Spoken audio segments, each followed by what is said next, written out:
I'm like, man, let me just shut up. Really I can't talk to this nigga because he had interrupted Kraig a couple times early on, and then Dewan. He wouldn't let Dewan say. I was like, shit. I got I'm like, I'm out. And you were there. Hey, that nigga Dewan was like, nigga, my family got That's all. That's like, hold on. That's all. Like, nigga, we own land over there. What you talking about? What do you want? Don't own land. I love this passion though. I love that. Y'all know the passion. But when that's directed into the right arena, that nigga, that nigga crazy. Charlie said some shit about it. You got to know when to be. A couple weeks ago, you got to know when you're in the room. You got to know when to be. Read the room. Oh yeah, read the room. That's what he got to work on. You got to read the room, and then you got to know that. You know what I mean? Just right. When you go into an environment, you got to at least get familiar with the environment before you. He just assumed that we was all squares and didn't know what the fuck we was talking about. This nigga said, nigga just stupid.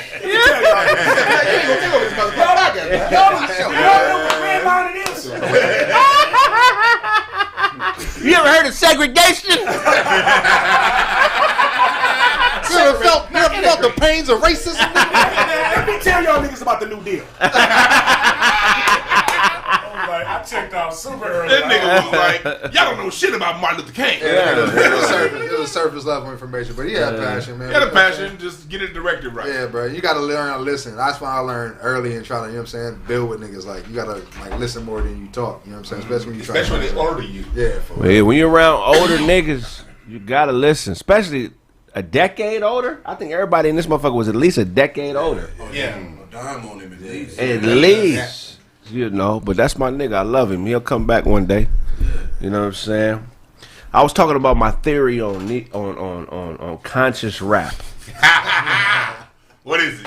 Okay, so before, hey, good looking, my guy. man, Piece of Ink, one of my favorite dudes, man. Much love and respect. Thank you for the donation. So before the whole like neo soul conscious rap movement with Mos Def and them type of cats, it was reality rap, right? That was it was reality rap. It was niggas like Cube. It was niggas like Cool G Rap. It was X-Clan. Was considered reality rap, but that's really conscious because it's the state of mind of the collective. Yeah. Right. So, but when that type of rap was prevalent, what was we on? Fight the power. X-Clan.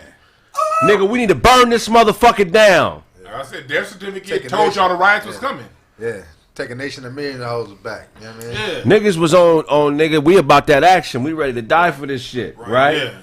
But I feel like the conscious rap was the sedative to the hip hop community because it made us slower to act physically and do things that would destroy or fuck with the status quo, and it kind of left us to our reservations where we were just cool with thinking intelligent thoughts, but niggas wasn't really programming to go out and do shit. It was all about big words and metaphysical, lyrical, and going back to Africa, all type of shit that can't help us right here. Yeah. Let's just sit back and talk about it, brother. You know what I'm saying? So my theory on conscious rap is because I always hear people talk about that meeting. Well, you know, there was a meeting where all the heads of the labels got together with the government and they said, we need to fill up our prison systems. So we need to put out rap, you know, that's gonna propel people to commit crime, so we can arrest. Y'all heard that little shit. I don't know specifically what that is, Right, I heard that but I feel like conscious rap was their way of making us passive. Yeah. How many niggas you seen Mos Def fire on? I seen that nigga almost get fired. I never seen I'm willing to bet everything in my pocket that Talib Kweli, Mos Def have no hands. Talib might got but niggas might know that Tai Chi though, you know. But we see this Talib, Kweli, and they came a little later. Right. After they came after the Cube, you know, KRS-One era, because the Cube KRS-One era, you didn't see a lot of it wasn't no Karen shit going down in that era, in that time because black folks wasn't having it. You know what I mean? A lot of things that we stood up to pre 1992. Right. I think after 92 when that quote unquote meeting happened, they had the still label of consciousness, but he brought in a whole bunch of like Talib's family, no disrespect to him, but them motherfuckers was college professors. Yeah. Right. So you know what I mean? So they brought in a different level of consciousness that wasn't really about it. It was more so words than right. I feel what y'all saying because I just think that like I can make a lot of sense because we was at the height of the fight the power you said, you know what I'm saying, all in the same gang shit. You know what I'm saying? It was a more of a union thing in hip hop. Even though niggas was talking they shit, because you can't saying it was an Ice-T back then. You know what I'm saying? It was still was rap. It was they called it reality rap back then. Right. So there wasn't really no genre. But then when they weaponized it, I think it became an issue. Yeah, when they weaponized that shit. You know what I'm saying? But like you said, even that became a problem because nigga express yourself. They didn't expect the NWA to do that type shit at all. So when they did, they're like, hold on, these niggas going against us? Yeah, they go all day with the shit. Oh shit, we gotta now we gotta bring in the flower power children. And I remember that episode, that era, because a lot of my hip hop was born out of that era. You know what I'm saying? Even though I was young when the niggas started, I was a baby, right. like 3 or 4, but that's what I was hearing. You know what I'm saying? I was my uncles and then was listening to that type shit and the NWAs, and you know what I'm saying? So I was getting both worlds, but nigga, the messages was 2 different messages. Gospel is more violent than conscious rap. I can picture Shirley Caesar kicking off a riot before Mos Def. If Shirley Caesar was somewhere and some injustice happened, she would Bible whoop a nigga.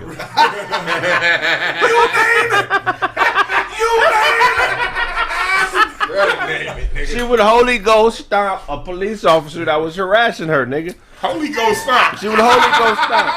What do y'all think conscious rap really touched on the scene? Who was like the pioneers of it? The top 3 to 5 pioneers of the conscious hip hop has always been conscious. Always. But to the degree that Kraig is talking about. Well, it changed. It changed in the 90s. It became more of an unauthentic niggas trying to sound pretty consciousness versus the gritty, authentic, raw consciousness of the 80s and the early 90s. I mean, the first thing I remember was KRS-One, X-Clan. X-Clan, that's what I said. You know what I'm saying? X-Clan for sure. I was talking about this on my podcast earlier. But they wasn't soft, though. They weren't soft. Them 80s conscious niggas, they weren't soft. They weren't soft. Yeah. That was the 90s when the soft. I ain't never seen nobody run up on KRS-One.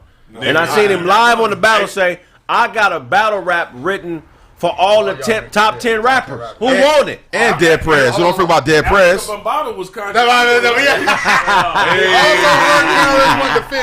African Rim Bottom. He fucks at Bam Bottom. He fucked up with that.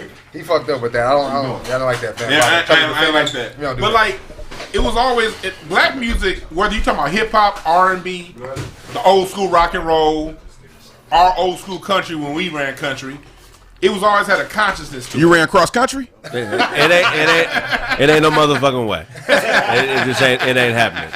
Unless they got shoes with shocks on them. Jerobi, nigga. Nigga said Jerobi. you know good in hell well you want to talk about Jerobi. What conscious rapper? Go ahead. What's good, y'all? Che Baquana, man. Hey! My nigga Doze in the place. What up, Doze? In the motherfucking building. Real quick. Just regular, hold a cup. We know who birthday it is, so we gonna take a shot. We gonna drink. Yeah, that nigga should be here. It's Brandon's birthday. Brandon's birthday. Where you at? Hey, Brandon, you better be watching this shit, taking a shot with us, nigga. You big-eyed fool. Bring your ass. Drunk as hell right now. You big-eyed fool. Y'all got another cup for you? Right here, I'm telling you. You gotta drink out your hand. You gotta take your shot like this. Let me get there. Y'all ready? Y'all at home watching. Make sure y'all drink. Y'all watching. Yeah, man. Drink with us. Hey, drink with us from work. Man. Happy birthday, B. Y'all Cheers. Cheers. Salud. Happy B-Day. Happy B-Day, B. All that good shit. Yeah, buddy. Y'all niggas in that feeder at FedEx, nigga drinking, we know. A lot of people don't know B had a seizure. That's why he ain't been here. He was looking at one of them shirts too long. And swallowed his tongue, nigga. He's been in the ICU. Happy birthday to the homie, man. Hey, but we talking about conscious rap. You know what I'm saying? And who do we blame? What rapper do we blame? It can't be Mos Def. Is what conscious rapper made us soft? PM Don. PM Don? He wasn't conscious, though. No, he wasn't a rapper. Remember KRS-One beat PM Don's ass on stage? Remember but that? I don't think no. Remember that was that Surface? That was Was it PM Don or Surface? PM Don got into it with KRS. Yeah, KRS-One walked on stage and knocked and touched him up. Yeah, really? Or Ice Cube, one of them two. PM Don got it. Who do we blame? We don't blame the conscious rappers though. Who sold us out? What conscious rapper sold out African Americans and made us soft? It's got to be somebody the conscious rapper sold us out. I think it's more the industry, man. Like the powers that be. You know what I'm saying? Because if you got fire, we got to put it on somebody. But if you got heat and we talking about conscious shit and you don't put that on the radio and you don't put that out, then the people ain't gonna hear that. You gotta be already in the loop. Nah. Hey, let me tell you why it's coming. Okay. Common, Electric Circus, but that's after the Erykah Badu pussy though. Not even that, because Dilla told the nigga, hey, Dilla was playing, say he was playing this nigga the hottest shit, nigga. He was like, that's not it. The Erykah Badu pussy. Like, we're like, that shit he got, he played like, yeah, that's where I'm on. He's like, MC Squared was fire though. MC Squared. That came in that batch. That ain't Common though. That is Common. MC Squared? Yeah, that's Common. That's Dilla. I didn't know that was Common for that Like Water for Chocolate album B. Those some good ass albums, but we see what Common on right now though. Like Water for Chocolate is my shit. He suck Democrat dick now all day. If we gonna do it, but we gotta say Erykah Badu then. Erykah Badu turn everybody. Erykah Badu pussy. Erykah Badu pussy, man. When Erykah Badu get hold of a nigga, that nigga start wearing a blouse and some pink that shit look like it's fire though. I ain't gonna hold you. DLC got kind of, he was gangster, but that nigga calmed down. He got that Erykah Badu pussy. Talking to him. Became a good father there. He wasn't rah, nigga. Couldn't talk to him. Like what I'm saying, she calmed that nigga down. That nigga was I blame Arrested Development. Yep. Take me to another place. Now was Digital Planets considered? Yeah, you blame Diggable Planets? I blame Diggable Planets. A butterfly. Diggable is my nigga. Shout out to Butterfly. Say you're not cool like that. Not cool like that. And I fuck with you. Diggable Planets. Who was the other one? Arrested Development. Arrested Development. Niggas, man. The Game of Horseshoes. Y'all niggas. But all these balls around here. Let's go play horseshoes. Eddie Blocks and Tiffany's is fire. That was I my will shit dog too. walk everybody in the rest. I know I could whoop Diggable Brown, Planet. let's go. Talk that shit, Brown. Talk that shit, Brown. I blame fake ass gangster niggas. Passion. Because I know niggas that are like Tribe Called Quest, and them niggas got people, but the fake ass gangster niggas. I agree. When niggas found out they were fake. Yeah. Then it was like, okay, we can't like let these niggas fire. Let's name some names. Hey, I think Brown, for those who are listening, Brown say he blamed the fake gangsters, and I agree with that because a lot of the most gangster motherfuckers sang about love and shit. They didn't really tell you. Jurassic 5.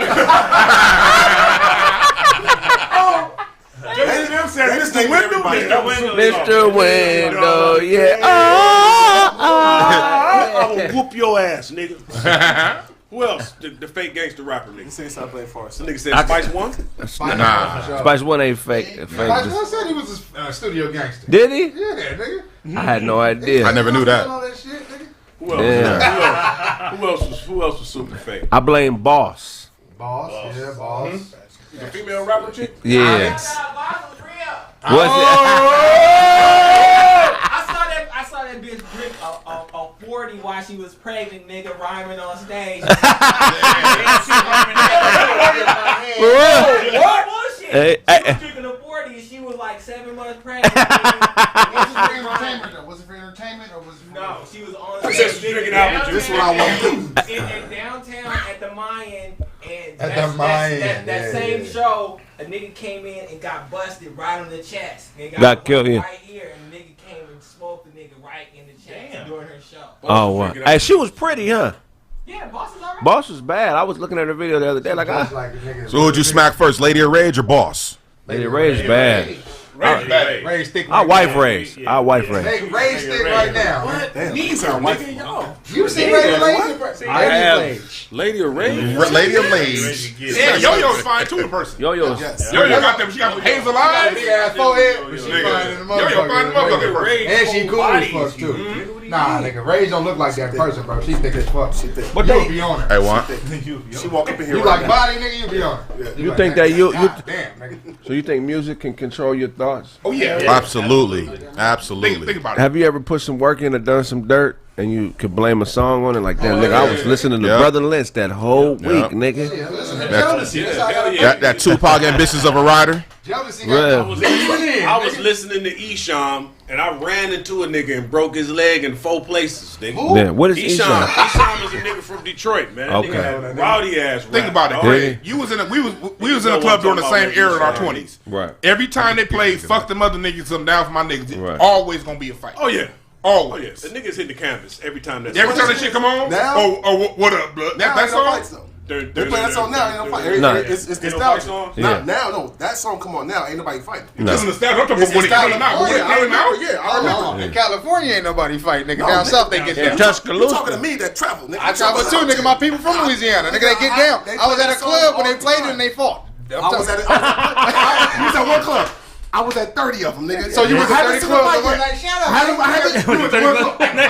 talking about over time. Nigga only went to Century Club. That was it. We talking about overtime. Me too. Over the past 6 months. My people live in Louisiana. No, live down south. Okay, People live there. I grew up down there. Oh, you grew up down there now? Yeah. What are you talking about? I've been everywhere, though. Yes, Lake Charles, Louisiana, nigga. What you talking about? What's happening with y'all, my nigga? Lake Charles. I got family from Lake Charles. My relative Bruce, nigga. The Zenos. What's happening? What people you got out there? I got family in Lake Charles. I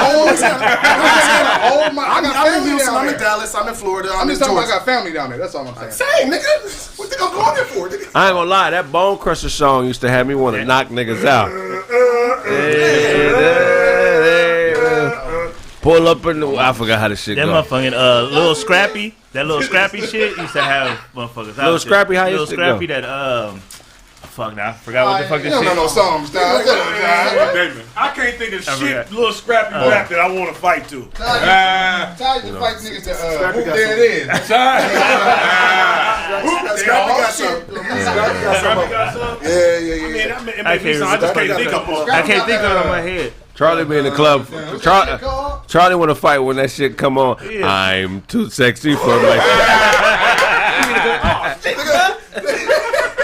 That nigga beat a nigga up to Al B. Shore one time, nigga. Nigga be in the club. What he say? Hold on. Wait. Whose man is this? Everybody. That's what I need to know. Whose man is this? I need to know. Whose man is this? This nigga look like he can't stop touching kids, man. Okay. So this nigga fresh out, got out the pen, came straight here, right? Every house he look at it got to be next to a playground. Like, this house is next to a playground. I can't fucking. This nigga got the push-up champion over here. You know, out there doing push-ups, nigga. You can't compliment a nigga after you 30. You can't compliment a motherfucker with a joke.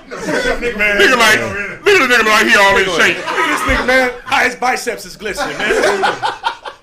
This nigga take the time to have self-discipline. Fuck you. When Dewan slam on his brakes, he snap his seatbelt every time. Pterodactyl nose having ass nigga. So if music has influence, would that mean that listening to R. Kelly influenced you to fuck? You know? No. Absolutely. No, because we didn't know that. That was scripted. That was scripted. It's not. Look. It's not an if to it. It's not if music has influence. It's a one-to-one connection. The music has influence, and it goes directly to your subconscious. And your subconscious is 90 to 95% of your brain activity. Preach. Well, there are electrodes in your brain that fire off when shit happens, right? So there's a new study. There's a new thing out where scientists have been able to plant a device on people's brains over paralyzed people's brains in the part that controls writing, and they've actually been able to enable paralyzed people to write with this contraption on their brains. Wow. It's actually translating their thoughts. Wow. And recently, it happened with a dude, and it was able to translate up to 90 words from his thoughts onto a computer screen. It's called Neuralink. Yeah, Neuralink. That's crazy. 90 words, bro. That's beautiful shit. So, like you saying, like even with that, I mean, like how you hear music. You know what I'm saying? Niggas think that shit going to your eardrum in your nose, hitting the bone marrow in your earlobe right here. Mm-hmm. It hits that and it vibrates that. And that's why you feel music the way you feel it. You know what I'm saying? It's the inner ear thing. You know what I'm saying? So when you hear that, you feel some shit like, oh, that's my shit. Duncan. That's that frequency hitting that part of the bone marrow in your ear. Tell them the difference between a major and a minor note, what that does to the body. Oh, it's two different things. Minors it will always, it's like to bring down, to relax, or, you know what I'm saying, to convey emotion. With no words. Yeah, major is just to excite, have presence, you know what I'm saying? That's what it's for. So when you hear notes, that's why people are saying, like, is it an A minor? That's why musicians say that, because they want to know, how should I play this? Should I play it fast, or what are we doing? Is it you know what I'm saying, is it a minor? So I need to keep this. So that Dead Presidents was in a major. What's one? Dead Presidents, Jay-Z, Dead Presidents. No, that's minor. It's minor. That's like Anytime you get that somber music, that's why when you go to a funeral and they play certain music, without the words even coming, you gonna start crying if you have any kind of emotion towards that person, because the minute those minor chords come in, it's gonna vibrate with your organs. They call it organs for a reason. It's gonna vibrate with that and tell you how to feel. Same reason why, like, they play a happy song, like most church. You play at church. Like, the Easter music is always major.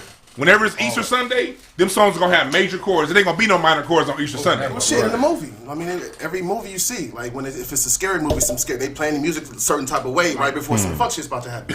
Now, does that go hand in hand with frequency? When you start talking about going into the inner ear, does that go hand in hand with like frequencies? Of course, they play shit at. They play shit at a certain megahertz because that causes a certain vibration, and it's better for brain control. But also back in Africa, the reason we started dancing around fires and singing wasn't because we was trying to jig. It's because that's how we were able to tap into different frequencies and come up with different out-the-box ways of thinking. Movement and dancing basically puts us in a position to be able to tap into the ether. How you think niggas was able to come up with the concept of growing vegetables and storing food? You know what I'm saying? It's because of the dancing. You know, you see things in 3D when you move. If you just sit still and think, you'll be able to definitely conceptualize some shit. But if you move, it just causes a release in your body, and a dopamine release that'll just have you seeing shit in fucking 3D. You know what I'm saying? Hell yeah. That's what strings do too, though. I mean, you know, and I guess, so David played the harp for Saul because Saul was dealing with evil spirits. So, and even, we talked about this a few months ago, how specific strings, whether it be guitar, piano, specific strings have been tailored, and research shows that they calm down certain spirits that are within the body, you know what I'm saying? Evil spirits or whatever the case may be. Yeah. And I noticed the case, when my kids are studying, I put on some Mozart. Or just play some strings. I just noticed the spirits just calm down. They're more focused, you know what I'm saying? I don't know how it necessarily affects the mind or the body, but I noticed, like, damn, man, when I put some shit on, these kids calm down, you know what I'm saying? It's intentional. Like, back in the day, the medicine people in ancient America, they play a cortisone over the body to get the liquid systems moving. And even with strings, like, I remember talking to my father-in-law about strings, violin sections and string sessions. I think he wrote the dopest string arrangements ever. And he was talking about, it was intentional. Like, when not he wrote, better than Curtis Mayfield. I'm gonna fuck if you your father-in-law or not. Nigga ain't better than Curtis Mayfield. nigga. He got more hits than Curtis Mayfield. He's a motherfucking lie. Yeah, he do. He got hits with Michael Jackson. That tell you he got hits. He got more. But I'm telling you this. Go ahead. But what I'm saying is this. My father-in-law, I was talking to him about how intentional that was. He said when he went to the conservatory for music, you know, when he wrote his string arrangements, strings are like the wind. They heal, and he always wanted his music to heal. So his string arrangements were always done in a way that was gonna make you feel good. That's why you listen to Zoom by the Commodores. Every time you hear Zoom, that's nigga do this from someone. That's someone who intentionally wrote a string arrangement to make you feel good. I agree. Well, why do you think, going back to the dancing, why do you think Michael Jackson was the biggest pop star in the world? Well, wait a minute. What specifically? Because he was a b-boy, nigga. That's why. That's what I'm saying. But him and James Brown incorporated a lot of movement into their show. James. That's why Mike was the man, because he was always moving, bro. Bam. You know what I'm saying? So he's controlling you metaphysically. He is. Mike Jack was a monster, bro. For real. He had a mysticism to his performances too, as if things were unnatural. You know, from the moonwalk to the lean in to that lean in was cold, dog. That nigga stood still for 3 minutes straight. And niggas passed out to fucking chaotic. This is what I'm saying. We always put Beyonce. I'm saying we be Beyonce. I fuck with Chris Brown. I love Chris Brown. I think Chris Brown is one of the dopest niggas of this generation. Like, nobody can fuck. He's too tall, man. That nigga dope. Just like he's laying over his shit. Tell me the clown shit. Tall niggas ain't supposed to be dancing. Nigga said, nigga, you too tall. You ain't supposed to be over 5'9" doing choreography. The nigga nice though. The nigga is nice. He's nice, but yeah, he's like 6'5", nigga. That nigga just long. About 6 foot. That nigga do a front flip. Well, how tall was Michael? How tall was Michael Jackson? Michael Jackson's 5'10". 5'10". Okay. But yeah, but Michael, he like when you. Go ahead. No. But what I'm saying, what I was saying is this though, because I got to give our generation of that type of music is different. Because nigga, that shit was like you felt like the Thriller album. When you heard they put that shit on the record, you heard that shit, nigga. Yeah. But let me say this too, though. Videos, it's a difference between the records versus the tapes versus the CDs versus MP3 streaming. Impact. I'm talking about like nigga. I've never like I got my kids listening to Beyonce when I'm saying baby mom listen to that shit. They listen to all that women music, and I'm saying that shit. Not even that. I'm just saying all the music, like Chris Brown, all that shit, all the pop shit. That's supposed to be the shit that the kids are like. That's it. Yeah. That's supposed to be like our Michael Jackson type shit. It does not hold a candle. It don't come close. It doesn't. You know what I'm saying? Like I love it. It's dope music. I'm not saying it's whack. I'm saying this shit is like godly. That type of shit. Michael Jackson like sitting there for 33 minutes, nigga, and motherfuckers getting snatched by paramedics. Literally. They going in convulsions and shit, nigga. That was nice. That's different, bro. That's different. That shit just. That nigga Up Rocks was killing. And speaking to what you was talking about for a minute, think about it. Speaking to what you said earlier about gangsters and hip hop, Michael Jackson wrote the most gangster song in 1996, and this is when Tupac was still alive. What did he write? When that motherfucker wrote, all I want to say is they don't really care about us. Yeah. Because he said the two words that everybody they don't really care about us. But is the title that long? Yeah. It's all I want to say. Or they don't care about it. They don't know. A whole page in the CD pamphlet was the title of the song. I'm telling you right now. All I want to say is the niggas really don't be fucking with us like that. Really, initially they did, but now they don't. They don't. But initially they did. But now they don't. But that's what this song is about. But to be clear, it was as many letters in that title as you have bumps on your face. So that lets you know it was about an essay and longer words. Bumpy. This nigga Bumpy. But my thing is, Michael Jackson, when he wrote that song, he said the two words that are forbidden to say. I'm not gonna say them on here because they'll take our shit down. Man, but one song, but one of them is in war right now, and the other one is the insult that they use amongst themselves. Yeah. See, niggas say niggas all day. Michael Jackson used their insult against them. Yeah, that's some gangster shit right there. I'm gonna tell you one of the coldest songs ever. Tell me about it. I don't know. BB King got a song. Oh, I don't want it. He talking to his woman. I don't want a soul in my house when I ain't home. What's the name of that song? My grandfather loved that. Don't answer the door. Don't answer the door. Don't answer the door. My grandfather play that shit all the time, nigga. Looking at my grandfather. What are you talking about in that motherfucker? Nigga, he told his girl. He said if you sick, man, don't call the doctor. Man. Suffer till I get home. Man. And then he also, and I don't want a soul in my house when I ain't home. He said if your mama call you, tell her you ain't home. Cause I don't want her in my house. He said tell her you at work. He said you won't be home till later, and later is too late for any woman to be coming to see me, even your own mama. So let's talk about what y'all think inspired that. What do you think inspired that song in his life? Several things. The first thing is when you have a woman that comes from humble beginnings, which I'm pretty sure the woman he wrote that song for came from humble beginnings. Just the time period, it wasn't a lot of black women that were doing really well financially. So no disrespect. So, but when bitches have always been hoeing though, right? But when a woman who comes from humble beginnings lands a nigga like a BB King that got paper and is doing it big, it's a lot of pandering going on with people putting monkey wrenches in their relationships because they are low key hating that she got a successful nigga, and people want to see a good thing go. They want to see a good thing in, bro. They don't want you to. They don't. Nobody. I mean, I'm not saying nobody, but I mean, I just can't picture. You know what I'm saying? A woman getting advice from her mom, if her mom couldn't really keep a man, how's she gonna tell you how to keep a man? BB King used to date Maya Angelou. Did he? Yeah, he dated Maya Angelou for a little bit.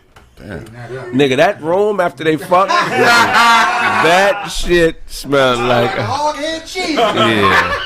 Sleep with the guitar in the bed with it too. Yeah. But, hey, look, everybody listen, I encourage y'all, go on Spotify, iTunes, whatever right now, download Don't Answer the Door by BB King. And while you doing that, hit the like button. And then go to get sapiosexual too. Man. Chill with us, you bitch ass. The like button smell. Hey, a nigga in the comments said, Bobby Womack, I think he trusts me too much. Oh yeah. Fire. Talking about Sam. That nigga Sam Cooke faded. That was his homie. He was fuck Sam Cooke. Friend I've got. Hey, that nigga cold, wait, the nigga cold, didn't the nigga fuck with Sam Cooke's wife and then the little girl, the kid too? No. The daughter? He fucked the daughter too. Yeah, he did. Yes, that happened. Bobby Womack was a super dirtbag. When that nigga Sam Cooke died, Bobby Womack went in that nigga closet, picked one of his suits out, put it on, and went to the funeral. Nigga, what is bro? Nigga, you bro? What is bro? With my bitch in my But he wrote. You gotta give Bobby Womack the credit for that song. If you think you're lonely now, that was some cold ass shit. Wait until tonight, bitch.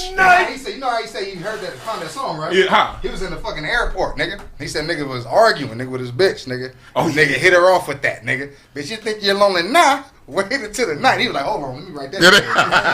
Let me get this smartphone and write this shit down. Oh shit, nigga, I ain't never told a bitch nothing like that. Pull out this composition book. Hey, nigga. Bobby walked to the funeral, nigga. Them niggas was spitting some.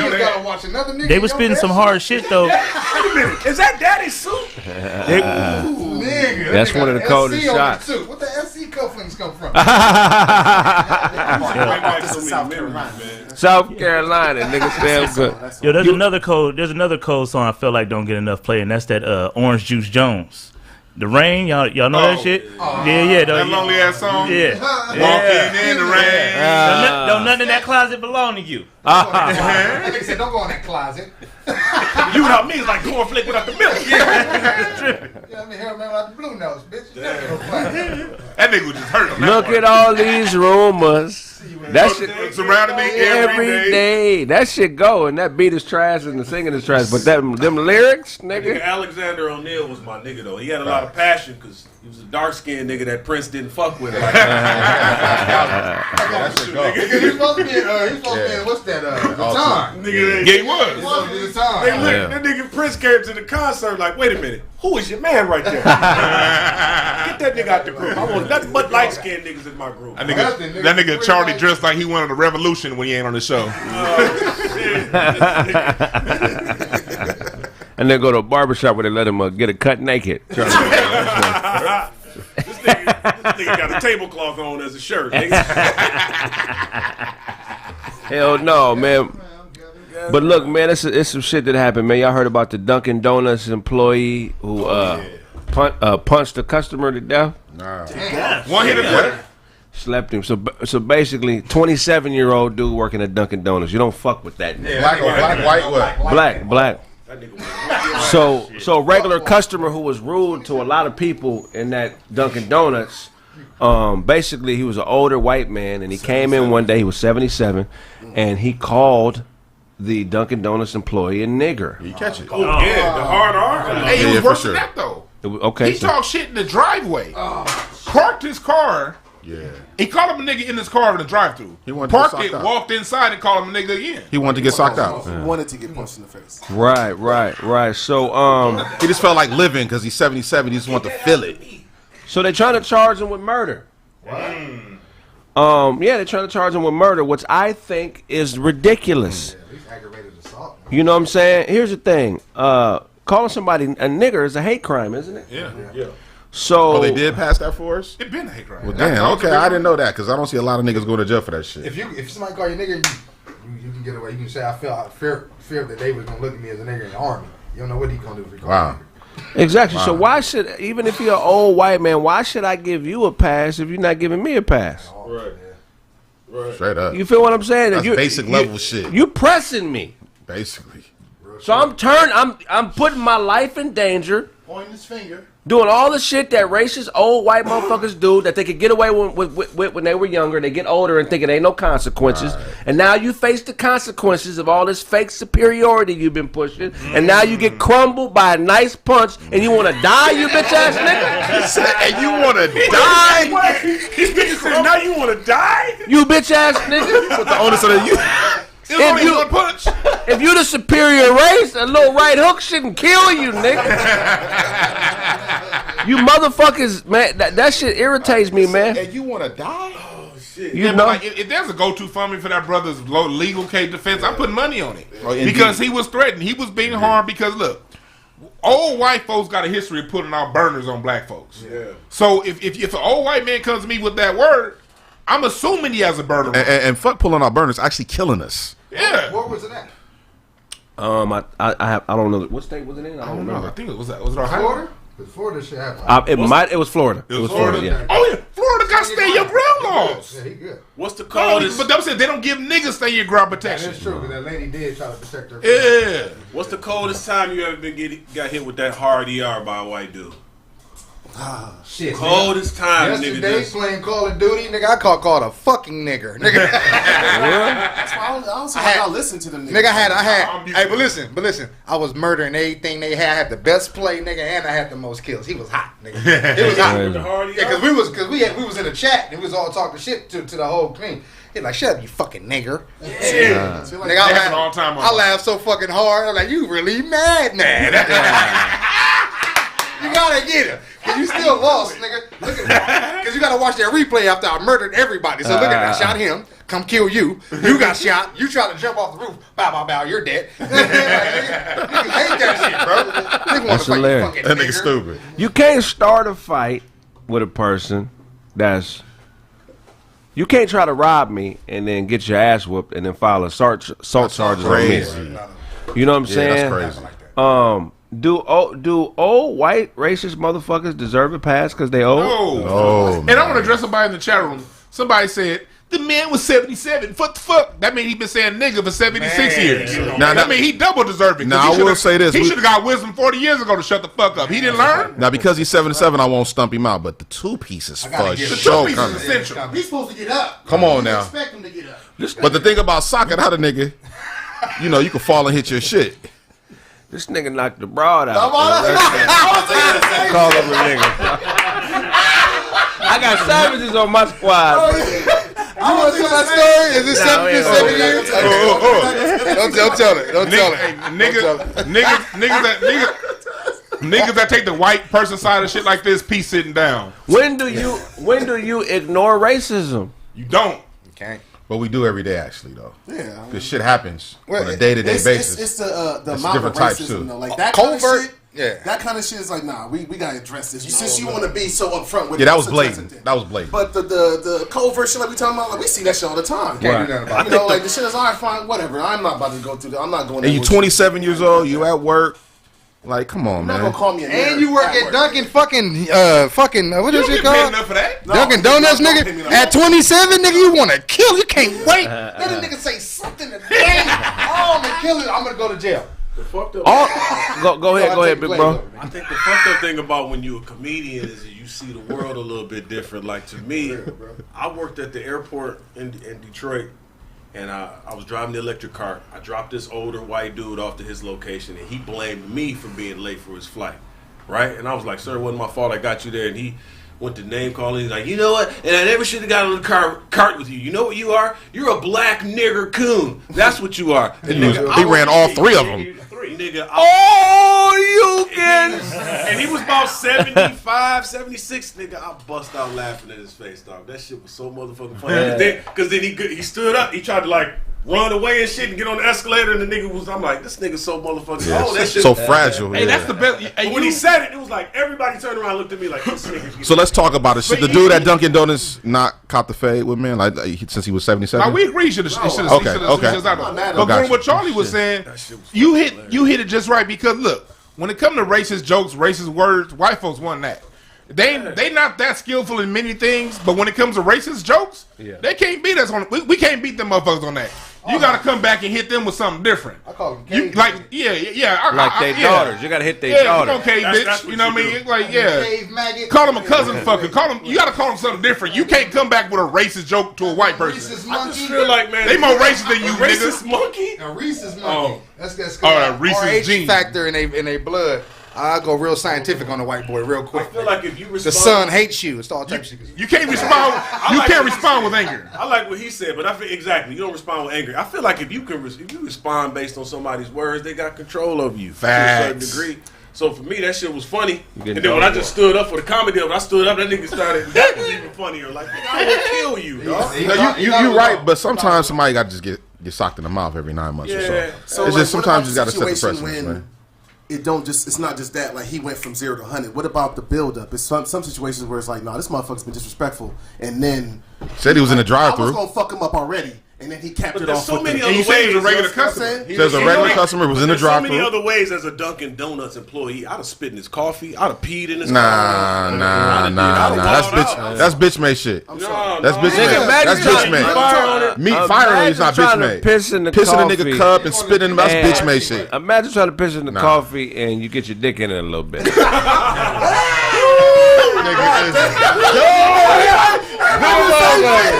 This nigga dumb. Hey, no. Wait. Based on your get your dick in it a little bit. That's hilarious. What if it was socking the old white dude? The old white dude dick was hard the whole time. Nah, Charlie, what the fuck? Nah, B. Nah. Come on, nigga, do it again. Nah. Look. Here's like I want to draw the distinction. Oh hell no, nigga. In the situation with the dude at the Dunkin' Donuts, they said it was a regular customer, so that means he's probably had this kind of interaction before. Yeah. Dude parked the car, came inside, and got in his face. Right. That's an immediate threat. Someone parking the car and getting in your face. Yeah. If someone is walking away saying that, no, you're not. I'm not gonna let you control me like that. You're trying to get under my skin.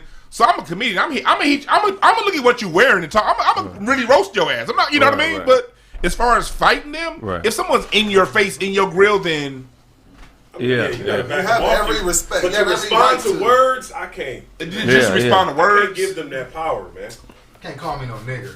Nah, we're not going for that no more. Sorry, I don't believe you, nigga. That's a wrap. I do not believe anybody's gonna come up to your face and call you out your name, call you, disrespect you, and you ain't gonna fuck them. I mean, the problem. Does anybody here believe that shit? I want that shit to happen. Exactly. What are you talking about? I really do. But it's a certain way of handling it. I'm gonna just be like, you know what? If that's it does depend on where we at and how we at. It does. All that shit matter. Let's go over there to that parking lot. They never do that though.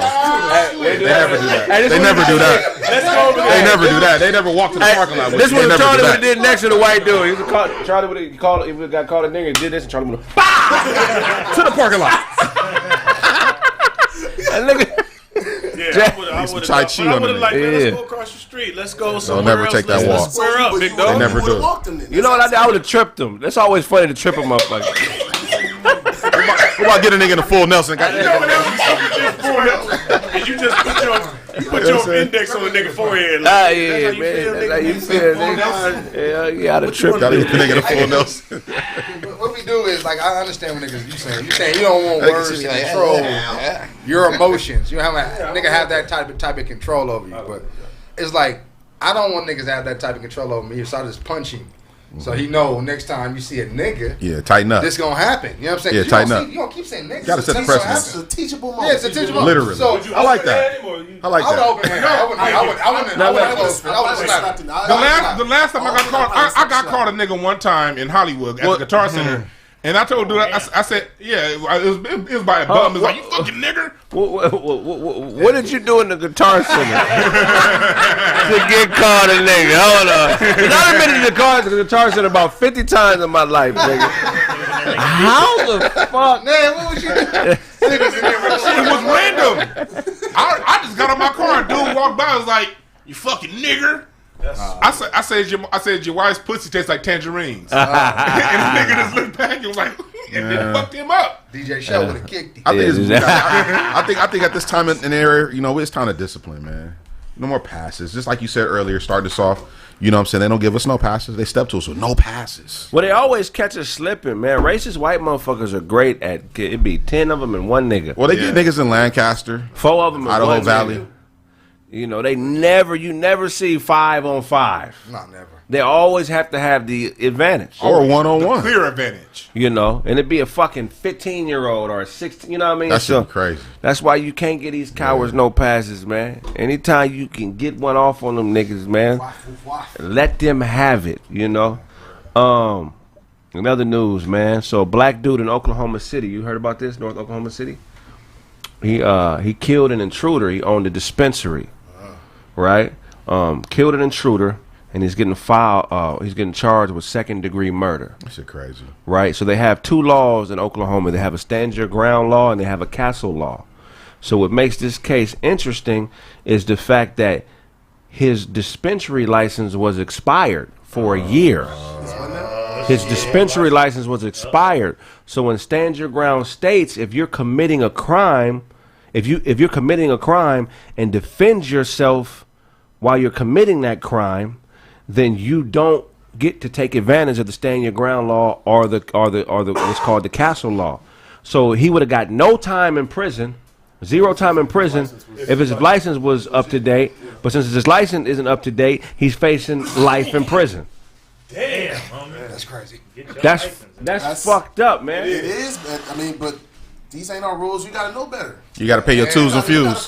You gotta pay your twos and fewes, man. But like, even on one hand, look, on one hand, yeah, he probably do gotta know better. On the other hand, everybody playing these games in this country, but only the black ones get prosecuted for it. Right. This is a country full of games. Exactly, you gotta know better. This is a country full of games, but we don't know what went into him not getting his license, because oftentimes when it comes to black businesses, they'll put up hurdles that didn't exist before you walk to that front desk. Right. Now you need to go back and get this. That's true. Now we don't know what happened, because these states play games when it comes to and we don't know what kind of representation he got too. Can I ask you a question? So now it's not like we dealing with like a regular type of shit. We talking about drugs. Yeah. Right?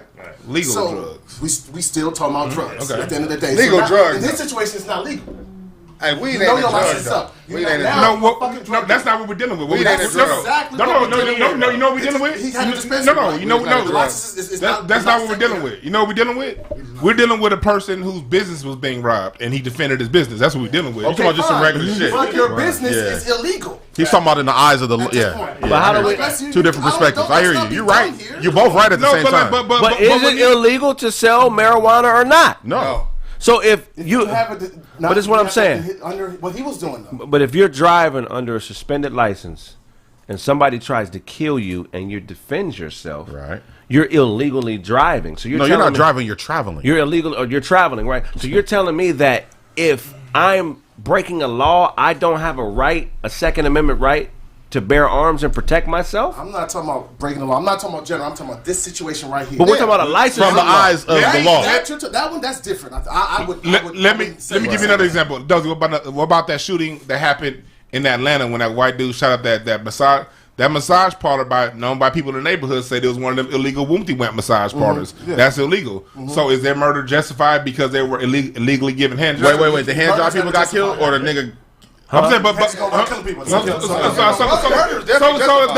I'm saying. What did they do to him? But Dozy, my whole he said so, nigga. Ooh, my whole point is this: the one that got robbed, where they jacked him and he didn't bust. He's talking about a different situation in Atlanta. But my whole point is this: when it comes to other groups doing shit illegally, we can keep it on the murder. But when a black person does something illegally, we got to go to what they did illegally instead of keeping it on the murder. So knowing that, we both know that, right? So why on earth would you not? Because we can't. Because we ain't perfect. Because we ain't perfect, and we still have a let me finish. Because we ain't perfect, and I give black people the same humanity I give other groups. Fine. Hold on. Can I ask you this one question? Are you going to run a business? We talking about an illegal business, knowing that your license is not valid. It's not about what I would do. The man was murdered. I'm asking you though. We all have different levels of consciousness. I'm asking you. Come on. Okay. That nigga's stupid. I'm not about the consciousness though. I agree with you. It doesn't matter. I'm just trying to see where your head is at. I'm saying it don't matter. Well, I'm saying it doesn't matter. Because as black people, since this country's been accepted, have always had to run illegal businesses because we locked out of it legally. So when it comes to the black experience in the United States, we would not have Motown if it weren't for the drug game in Detroit. So you said we wouldn't have a lottery if black people weren't illegally running numbers in New York. So you saying it's okay for him to run his play even though he wasn't legal? Black people. I'm not. First, let me say this. I know nobody in here has the qualifications to say what's right and what's wrong. None of us are God. What I'm saying is this: I understand because black people, we've always been economically locked out, legally locked out. Okay. So black people would have been gone and out of existence in this country if it weren't a black market. So you're just bringing it back to the principle of the fact that they got robbed. On the fucking principle, exactly. That he just got robbed. The man got robbed. Yeah. He was because nobody said when that white boy shot them people up in Atlanta, nobody said there was illegally given hand jobs. Exactly. And let's say this too. Let's not say he didn't pay the licensing fee, but I'm pretty sure that weed is being taxed, and when he's paying taxes on that property, the city and state is getting money. So it's not like he's there just illegally he didn't rob. He didn't took over a nigga's spot. Right. Hey, I'm finna bring the weed in here, nigga. Nah, it's not. Because I see what you're saying. You said he was positioned legally already. We have to do better. But see, it's 2021. We can't go off all the white people getting. But no, we're not. Yeah, we can. Yeah, you can't do that. Yeah, we can. But doing. Go to court with that. You could do something. You could do something illegal and not be a criminal. Yeah, facts. So things that require licenses. This is a tax. That doesn't look. Okay, I fix cars. I do it in my yard. You want your brakes done? Come fuck with me. Yeah, real good. Am I a criminal? we both know this is not fixing cars. Come on. No, it's the same thing. It's the same thing. Weed is legal. It's literally drugs. Those are your wrong. Weed is not drugs. It's illegal. It's illegal to fix cars. But weed is legal in Oklahoma. Weed is not a drug. Alcohol out your then that's different. Weed is not a drug. You're wrong. It's not classified as a drug. But weed is legal. What I'm saying is, it's not a class. It's either legal. But here's the thing: it's either legal or it's not. Right. It's a dispensary right here. Okay, fine. The police drive by it every day. Hold on. That didn't happen in California, did it? But hold on. So weed is either legal or it's not. Mm-hmm. Okay, so weed is legal in Oklahoma. Mm-hmm. So because I have licensing, because I have licensing issues, does not make me a criminal. That just means I don't have the license right now. Can I say one? Let me say one thing to what you're saying, man. We're forgetting that we're playing by a certain game and law that's already established. We talking about principle. You're right. We could do it the way you're talking about, but that's not how the game that's already set up. That's not how they playing this. So although we talking about doing it the way we supposed to do it, like for principle, you should just go smoke the nigga and it's okay. No. But he's still listening. But he's still getting time. You got to cut a case. Give me this. Both of you guys, give me this. What was the alternative for this guy who was getting robbed? So I agree with you saying. No. There's none. I want to know. None. Alternative for a nigga getting a gun drawn on him. You got your none. What did you do? None. I give you mine. My alternative. Your family there. You don't know. Right. You're right. You're supposed to go for dolo. You're supposed to do that. Let me ask you. I wouldn't have been there. Once my license said I can't. No, you can't say that, Dose. No. You asked me. Okay, so you can't do that. So let me ask you a question. No. So let me ask you a question, Dose. hold on, one at a time. No, because he contradicted himself. No, you didn't say I the want to same ask you thing to something, Dose. Dewan. You told Dewan he can't. He said if you agree with me, that means no. He said if I agree with you, doesn't mean you're right. Now what I'm saying is this. That's cool. I don't know what you mean right now. That's cool. What I'm saying is you're taking yourself out of the situation. Let me ask you. That's not the putting same. myself in the situation. No. You're there. So you're there. You got your license and it's expired and you're there. That's what I'm giving you. I don't care. Don't try to switch it. But you are. So you don't want to talk. You don't want to answer my question? No, because I'm okay. Well, that's not you. You shouldn't have nothing to say about it. Let me tell you something. All right, Dose. So let me ask you. So let me ask you a question. I know you're a businessman, right? Right. So you got a business and you sell weed. Mm-hmm. It's already established. You pay your monthly, all your shit for the building. You got your product. You running. You getting it popping. Your license expired. Somehow you mismanaged and you didn't pay your shit, right? You're not going to shut the business down. And still pay that money. You're not going to stop the whole shit. I'm not opening them doors until my No, license. say it was. No, say it. Simple. The trapper game in LA. I'm gonna tell you, dude, if you're a trapper in LA, you ain't got your license. Niggas know that when you do your shit at that place, you only keep so much weed there. Yep. You only keep so much money there because they're raiding if you get busted, you don't have whatever. Now I'm with Dozy on that shit because nigga, if you driving, what you're saying is if I'm driving with a license that's expired, I'm telling the cop, nigga, I've been a licensed driver in California for 20 years. I shouldn't be getting a ticket. Nigga, you gonna get a ticket or you gonna go to jail that night. See, and that depends on the police. That depends on the police. I agree with punitive. I agree. Look, I agree with legal. But Dose, what I'm telling you is that. Dose, what I'm telling you is that. One at a time. I agree with what Brown saying. Look, if there's going to be a punitive damage, that's going to be a legal consequence. I agree 100,000% with that. But somebody come at you with a gun and you're defending yourself, you shouldn't be going to jail. No matter what's going on with it, no matter what's going on with the building. I'm not saying that you started your business with no license. I'm saying you have the business, and at some I'm saying you have a business. It's running at some point. the license expires or you didn't pay up on the license, so you're already established. You're already there, right?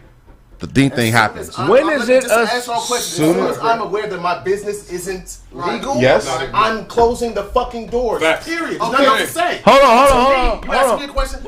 But it's not possible he didn't know his license was expired. If that's the case, then that's different. But it's not different because under the law, under the law, he would still be prosecuted. Yeah. Ignorant. Here's the problem. When the industrial prison complex took over, they started to implement things like ignorance of the law is no excuse. Right. You feel what I'm saying? How many? I mean, I don't know if this. How many times you don't know. How many times has your license been suspended or something and you didn't know? All the time. Shit, when we was in our 20s for sure. I knew with my shit. So that makes me a criminal. Yeah. Look, the law basically in court they have to prove what? They have to prove intent. Right, and without a shadow of a doubt. Mm-hmm. It can't be no guessing. Yeah, reasonable doubt. It can't be no middle ground. No. So if they can't prove that this man absolutely knew that his license was expired, what if he was at another dispensary, had a change of address, and they've been sending his registration somewhere else? This nigga deserves life in prison. Exactly. No, he don't. And on top of that, look, I'm gonna tell you a rule. I'm gonna tell you a rule in rhetoric. It's okay to steal from me because my license is expired. Fuck no. Fact. Let me tell you something. Let me tell you a general rule in rhetoric. The guaranteed path to lack of understanding is putting yourself in someone's situation. You can't put yourself in someone's situation because with 7 billion people, that means there's 7 billion ways people operate. The guaranteed way to not get understanding is to say what I would do. What you would do is irrelevant.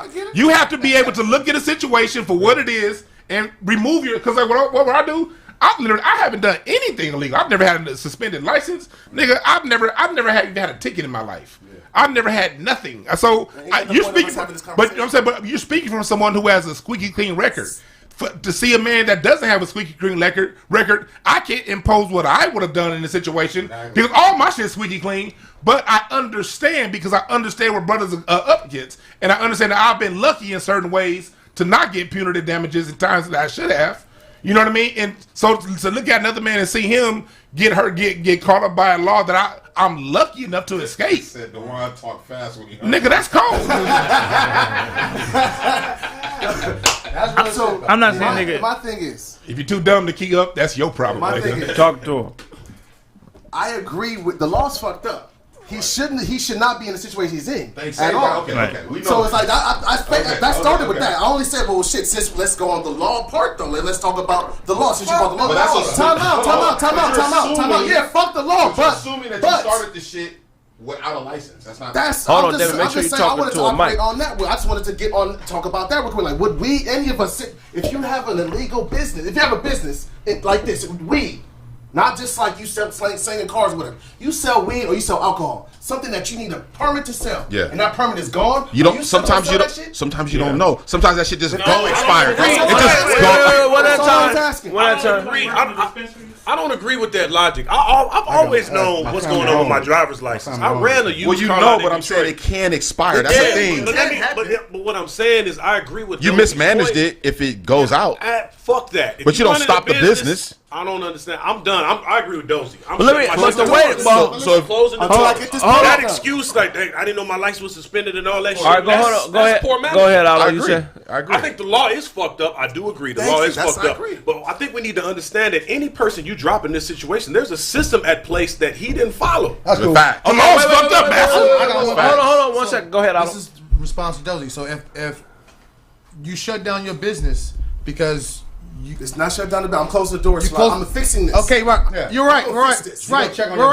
So I closed my business, but low key I kind of live here too with my family. Close my business. People notice my business is closed.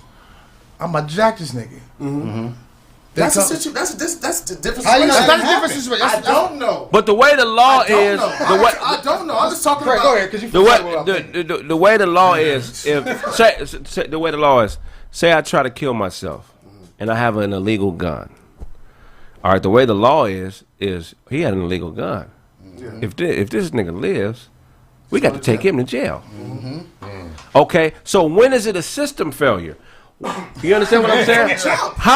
Why does he have the gun? It always goes in that order of operation first. So, but see, we allow them to blame us for failures that are theirs. In the system. They should be promoting continued commerce. If a man who runs a business has an expired license, there should be things in place for this man to keep his license. For real. So, argue with you on that. so now I can't make a living, and now I got to be a victim to the streets. Because my license is expired, I gotta allow this nigga to break in my shit, take all my shit because my license is expired. I'm not saying the man is right or wrong or anything like that. All I'm saying is when you tell a story and you say his license was expired for a year, you can see the way that the system is gonna fuck him up. Can I ask you a question? Right. That's all I'm saying. Let me ask you this, Todd. If a nigga just like he got robbed and he defended himself against a robber, that's what happened.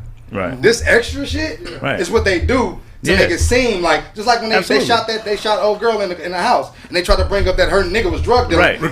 All that shit was fake. Right. All that shit was fake, but that's what we was talking about instead of the police going and killing an innocent person in the fucking day. See, that's what I'm saying. Right. We cannot play these games with each other, nigga. You know niggas that do illegal shit, that sitting at this table that or have business done and they do illegal shit too. Yeah. I'm not finna be like, oh nigga, you did, but that other shit you nigga, shut up. Exactly. Get your money. So, and if a nigga come try to take that illegal shit from you and you pull up and you brandish the burner, you protect your family. Right. But when they take him to court, if you were driving a truck. If you were driving a truck back when you were driving a truck, your license expired. Somebody came to you while you was driving the truck and pulled out the heat on you, and you fired on somebody while you was driving the truck, and your license was expired while you was driving the truck. Would you be responsible? Yeah, I'm not only responsible, nigga. I'm going to jail probably for life. Yeah, for real. Cause I got a commercial vehicle. It's a different. I'm driving a commercial vehicle. It's a different. Well, but I don't think it's right. No, what I we're used to work saying at a is this. dispensary, But what we're saying is this: he didn't get robbed. Like I said, the dude got robbed. All I'm saying is this: I'm in 100% I'm agree. saying Kraig is getting robbed. I'm saying Kraig has a suspended license. He's driving a commercial truck that has whatever in that commercial truck, whatever product. If he has a suspended license, he's not supposed to be driving, but he is a truck driver. And somebody comes and pull the heat out on him while he's driving the truck, and he pulled the heat back and shoot the nigga dead.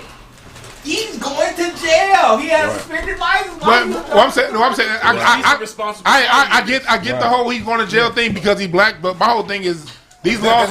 I don't go back to what the law is and all that shit because we all know the laws are meant to only persecute us. Yeah, I'm going back to what Duncan said. The man got murdered. And we don't even know the facts about his whole license thing. We don't even know if that's true. No, we don't know. Because the news. Hold on. Let me finish. Hold on. One at a time. The news puts stuff out there to justify the murder of black people all the time. So what I'm saying is this: I'm not gonna get on my high moral horse and question the minor things. When, like Kraig said, there was a system. Him not having his license for a year is minor? That's very minor. No, that's a year. Let me say something. Hold on. Let me tell you why. It's minor. That's very minor relative to a system that does things purposely to make niggas not get their licenses and undermine their progress. But we used to be completely legal. You feel me? So it's either legal or it's not. Yeah. It's either legal or it's not when we're dealing with something like this. So if it's legal, then why do I have to have a license? What is the purpose of me having a license? That's the law. That's the law that they're using now. It's some bullshit right That's now. dumb as shit. Because a white man The law, I mean, the truth of the matter is the law is fucked up. It is. Yeah. But what if it doesn't change for another 40 years? What do you have to do? Not let your shit be expired. Ain't no what if, nigga. I'm proactive politically. Ain't not gonna be no goddamn what if we gonna make it change. My whole thing is this: I'm not gonna sit back and let the law tell me what's right and what's wrong and tell me if I need to live or not. Nigga, I'm gonna live my goddamn life, and what needs to be changed, I'm gonna get off my ass and make it change. 1 year, y'all niggas don't. That's a year though. Shit was suspended for a year. Y'all don't think that's? I worked at a dispensary. Not worth life in prison, bro. It's not worth life in prison. The fact that you mismanaged shit in your business savvy wasn't up to par. So if that's the case, Two separate things here. That's your defense for him going to jail for life. Now listen. No, listen. Let me ask my question. I want to know if that's the problem, him not having his fucking license. Charge him for not having a fucking license and self-defense for defending his fucking self. Exactly. Someone trying to rob him. Why is he getting charged? That makes sense. That makes sense. Okay. But do you like that? Okay. What I'm saying is But he's black. That's not gonna happen. See, we can't do that. We can't keep doing that. We got to stop that at some point. But we got to stop that. So if you still gotta stop that. if you I know, but we still gotta stop that. Go ahead, Nimmer. No, we still got to stop that. What you're saying, and you're right. We should go ahead and charge him for not having a license. That makes a lot of sense. Yes, I like that. not catching the case for protecting yourself and defending yourself, and that's the problem. I know what you're saying, though. You're speaking from the perspective of the world and how the system go. Like we know the system is flawed, like what Kraig is saying. We know this shit ain't right, for us. but even if you know that, right, there's a lot of cats that are not financially savvy. They're not business savvy. They trying shit for the first time. They getting in where they fit in. So yeah, niggas be having their shit suspended sometimes. Everyone's not up to par in a savvy business, motherfucker.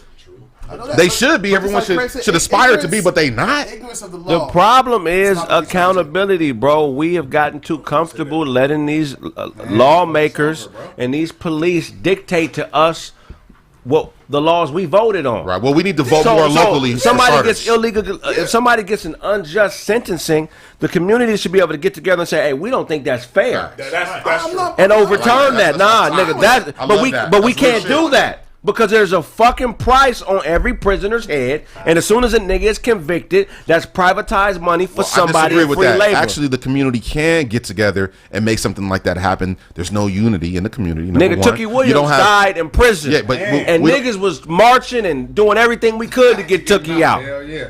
Well, I don't want to. Yeah, I don't want to get into what we not doing. But did we have any political figures doing that? So what I'm saying is, there should be something in place where if the people come together and say, "I don't give a fuck what the judge said," Yeah, that's wrong. That's some bullshit. That's wrong.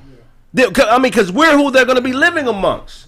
Yeah, the system failures are uncheckable, and that's unjust, and that's not right. And on top of what you said about system failures, this one thing we do know about, especially when it comes to the weed laws and weed businesses, governments conspire, and when I use the word conspire, I mean this shit has already been proven and found out. They conspire to lock black people out of these businesses, and then once black people get in these businesses, they do underhanded things like make their license go suspended, like do things like paperwork them to death. And we know these things happen. So knowing I have a government that does that systematically, I'm going to err on the side of caution, and I'm not going to play devil's advocate with these devils. Ever. This brother could have been dead wrong. Look, he could have been pissing on the sidewalk while wrestling a midget and doing everything else illegal. I'm still going to take his side because I know this government did all kinds of fuck shit leading to that situation. The only problem I have with that is I feel like we are removing a bit of his accountability. That nigga got to be accountable. Ain't no more. Hold on. A life in jail. Hold on. Let me say this. I agree with Duncan's point. I'm not saying that the law's not fucked up, but I just feel like we said, well, the fact that he didn't have his shit for a year don't matter at all. Charlie, let me answer that real quick. Charlie, who is more accountable in America than black men? When you look at the prison population, when you look at who's most persecuted through built this motherfucker. We are the absolute. I'm never gonna play that who's accountable when it comes to us, because ain't nobody in this country more accountable than us. So you ain't never gonna hear it. No. Fuck the law. No, that's a cliche. Fuck that cliche. The fact is, niggas pay for shit. Yeah. So I'm never gonna come in and be like, well, it gotta be equal. No, fuck that shit. It ain't fair for us, so fuck being fair with them. I ain't saying the wine. That nigga end up getting life anyhow. I ain't saying the wine this hype since somebody ate all the cobbler, nigga. Who the fuck ate all the cobbler?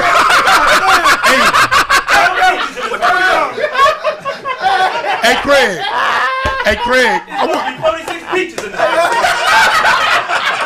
The nigga got with the bitch. Hey, hold on. That nigga's. Hold on.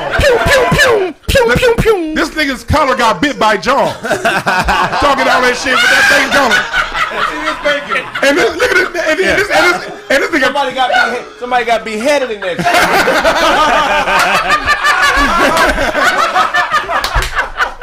Hey, that nigga shirt got cut with a guillotine. And this nigga Kraig got on rose-colored jeans. Hey, Kraig, show the audience your rose-colored jeans, nigga. This nigga look like a wrestler with no entrance music in this motherfucker.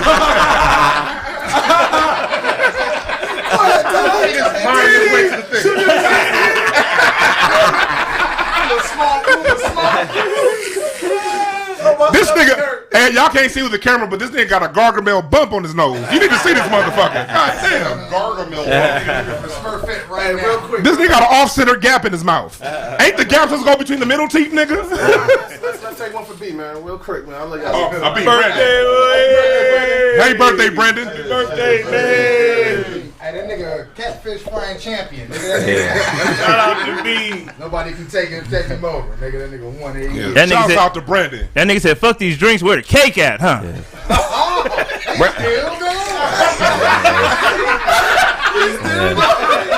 Hey, you know what's cold though? We laughing that the nigga didn't completely bomb. The nigga didn't bomb. That's how you know you're a comedian, though, because comedians just keep popping them off. Nigga bomb 80 times and pop one off. And Nah, he said some funny shit though. I ain't mad at it, dog. Yeah, man. No, man, it has to be a way for us to hold the system accountable, man. We've gotten lazy where we just think we could just hand it over to these police departments and the legal system and that be it. Yeah. You niggas got to know the Constitution and the law the same way lawyers know it. Mm-hmm. You know what I'm saying? Why you think you don't have to be a lawyer to know the motherfucking law? Not at all. You know what I'm saying? Come on, man. This is your life that's in jeopardy. The brother definitely should have had his shit together, but he don't deserve life in prison. Not at all. He deserves to be fined. Not deserve life in prison. A fine, like I like his point. I never said that. A fine for the license part. You know what I'm saying? Then deal with him like you would deal with everybody else with that. 6 months probation, whatever. Right. Or 6 years probation for not having your license. Okay, cool. Yeah, I'm cool with that. Yeah, I'm cool with that too. Make sure y'all smash that like button, man. Whatever. Life on probation. The one thing we can't do is violate the nigga and put him in prison for defending himself. No. We can't do that, man. At the end of the day, I asked you, like, if you was in that situation, not if you. That's why I was like, no, you could be, but you're there though. You're Yeah. just checking it on the spot, and niggas creeping through with the burner, nigga, and you got your burner. You like, nigga, hold on. You ain't got no license. You finna back. that makes all the sense. Yeah. I ain't got no license. No. That's not what I'm I ain't got saying. no license. I'm speaking on him just operating.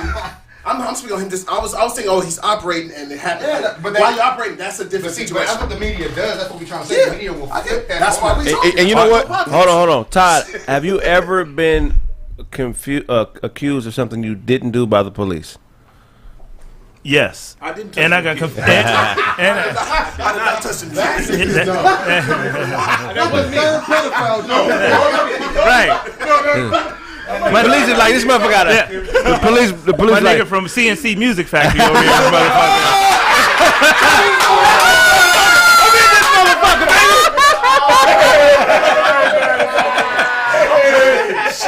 fight the power. I'm not even going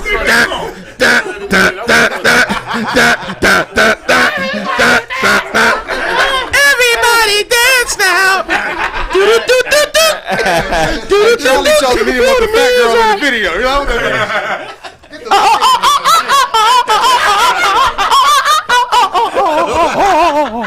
Nigga. Good vibration. Sweet. It's inside. They didn't pay that the big girl. I was saying. That's it. That's exactly. That was me there. We're not paying the fat bitch. No. Get that bitch out of here. That was me. hey, they didn't pay the obese girl that was in LL Cool J's joint. Anila, Doing it? loving, doing it. Oh yeah. They didn't put her in the video. Yeah, of course. Because she had that party line voice. Niggas know that party line voice. That bitch sound bad to the mother. Charlie got a drawer full of left-hand gloves at that.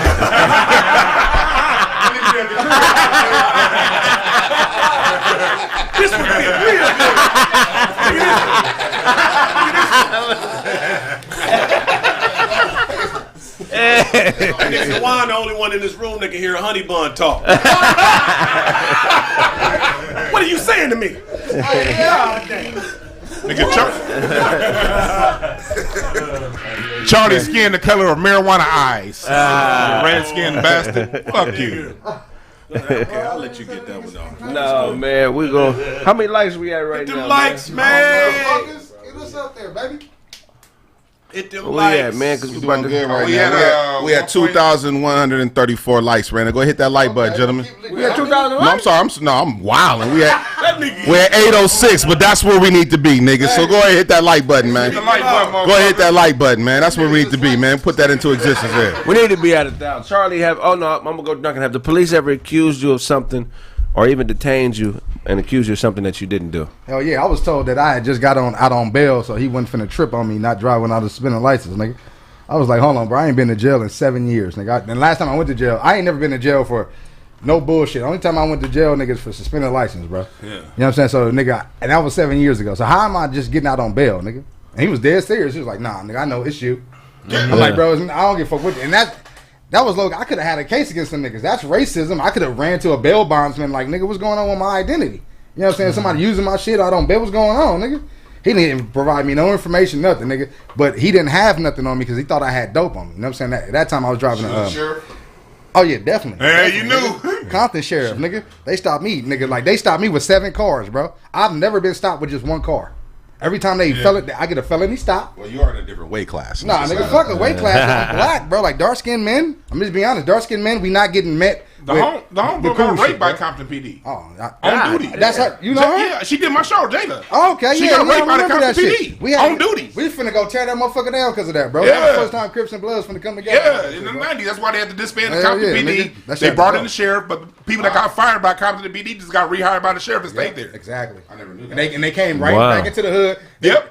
But this time when they came back into Compton, they had the FBI support because of the hood, the death row shit. So they had the FBI with them, nigga, and the Compton sheriffs, nigga. So they was like, that's how they knew who to talk to. They was like, oh, well, we already worked this beat. We used to be in the Compton police. We know every nigga from the mob, every nigga from Southside, every nigga from Cross Atlantic. We know all them niggas. You know what I'm saying? We know all the Mexicans, all that shit that's involved with them. So let us get on that beat. Right. They was over there whooping our ass, nigga. And these are the people we defended. Yeah. Man, we can't. That's what I'm saying. We can't play devil's advocate with these devils, bro. because they do all kinds. They do shit like this all the time to us. You know what I mean? What's your definition of a devil? The devil is somebody who acts in a way to bring harm and danger to people, to other people. That's a devil. If you bring in harm and danger to other people, you a devil. I thought you were gonna say egg. I thought he was gonna say indigenous people. Deviled egg. I thought. Your nose is like a deviled egg. So when they take the yolk out and they, I thought the nigga was gonna say brown rice. No, so okay. Brown rice? Slap this nigga. Hey, I don't know about that one. Again, we gotta know. Come on, Ty. You just won, Ty. Come on, man. You was killing them. Nigga had dad jokes. You was on. Ladies don't fly, man. Ty got that shirt from the bottom of the Dirty Post hamper. Nigga said the hamper. Hey, Ty the type nigga that be shooting, he make 2 threes and then come pull 4 and miss. Like, hey man, stop shooting, my nigga. I'm balling. Right? I'm balling. Make the 2, pass the ball. That's a heat check, nigga. No, you know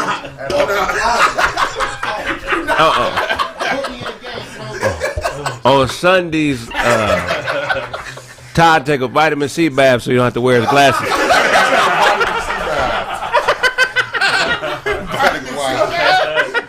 That nigga got a game of swords. Let it go. Horseshoes.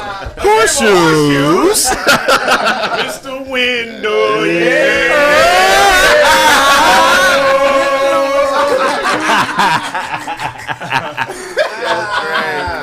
We done. That nigga Dewan got pockets on his shorts that he keeps seasoning salt in. I got a seasoning pocket.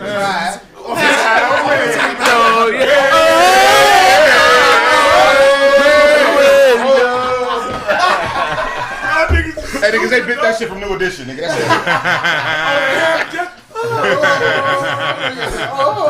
That shit gotta come from the soul. Go ahead, Ty. Say something else, nigga.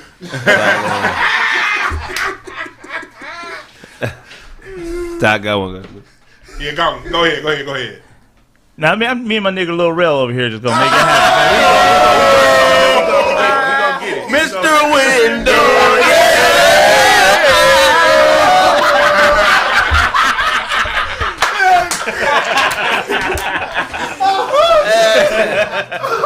I'ma keep shooting this motherfucker until I can't shoot this motherfucker no more. Dewan breath smell like heart attack meat. Mr. Window, Mr. Window. I blame it on Neo Soul, nigga. Appreciate you. Make sure y'all smash that like button, man. What's next on the docket, man? What's next on the docket, man? Hold on, let me see where we at. How many likes we at? How many likes we got, man? We need 1,000 in this bitch, man. Yeah, 970 something, right? Man, come on, before we go to break, man, we need 30 more likes, man. Go smash that like button. Let's go. LaMelo Ball, Rookie of the Year. Hell yeah. I did. I did too. We both did. Yeah. I told y'all niggas. I gotta give Kraig. I gotta give Kraig credit. This nigga called LaMelo probably Rookie of the Year. Yeah. 6 or 7 years ago. I feel like him and Anthony Edwards cold too. But I feel like They're just getting into his right Well, now. who he play for? Minnesota. He like a better D Wade. Yeah. See, I thought Better LaMelo was D-Wade? done, though. Better D Wade. I thought Better. LaMelo was done. D-Wade, the third greatest. No, this is Shooting guard. Shooting guard, yeah. yeah. He's a third greatest as far as like accomplishments. But we talking about this nigga is Nice.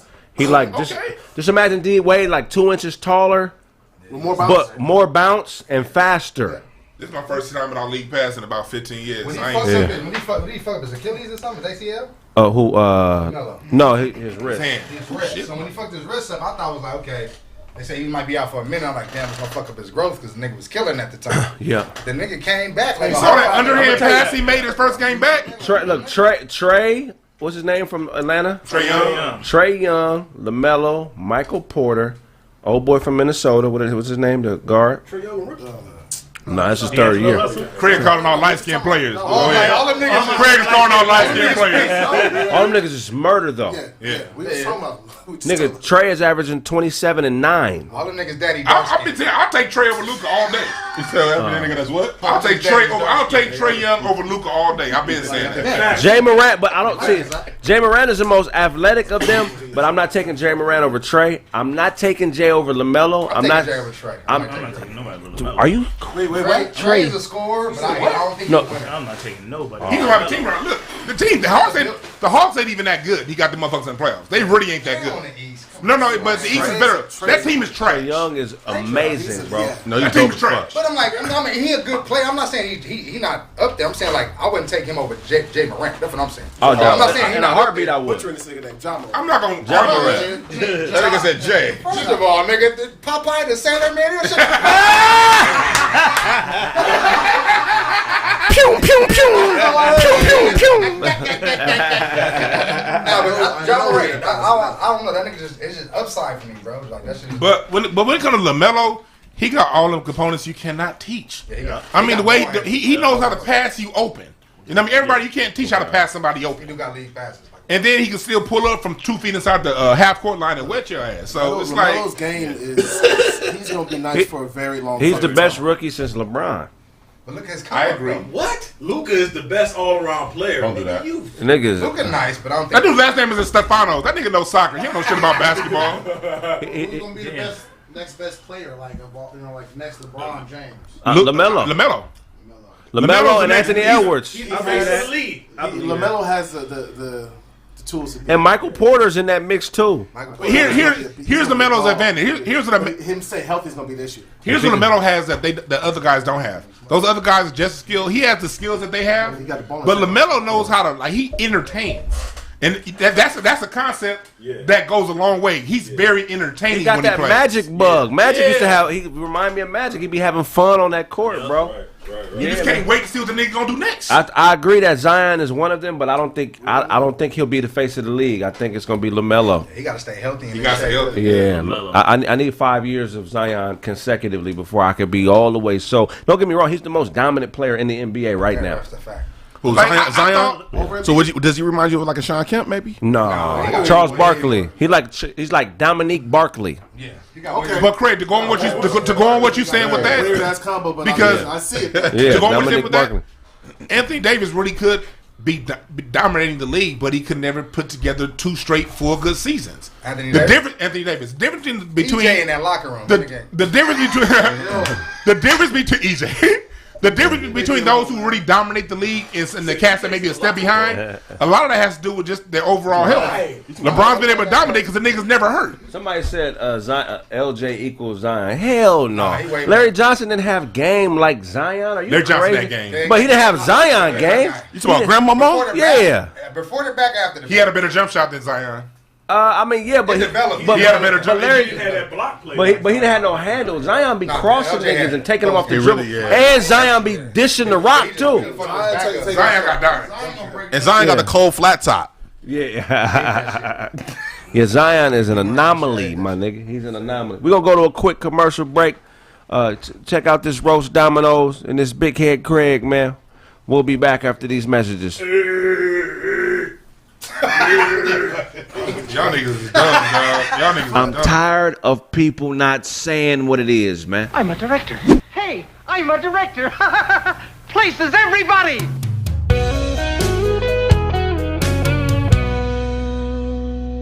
Son, I apologize. I took some risks to provide for you and your mother. It landed me in jail for 8 years, and it took me away from you. Excuse me.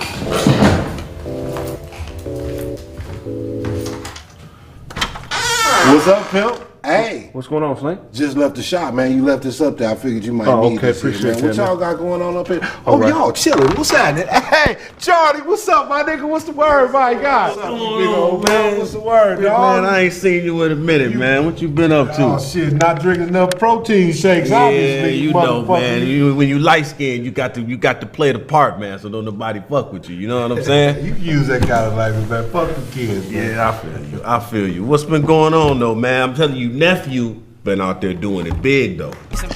All these views, man. What is this nigga doing? This man is a lyrical and creative genius.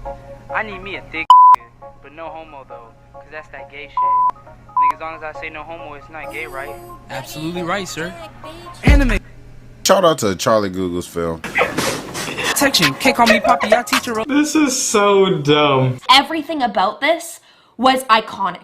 Let me know what you think, bro. I got you. This shit cold. Like, this needs to be the best meme. This needs to be the next Old Town Road.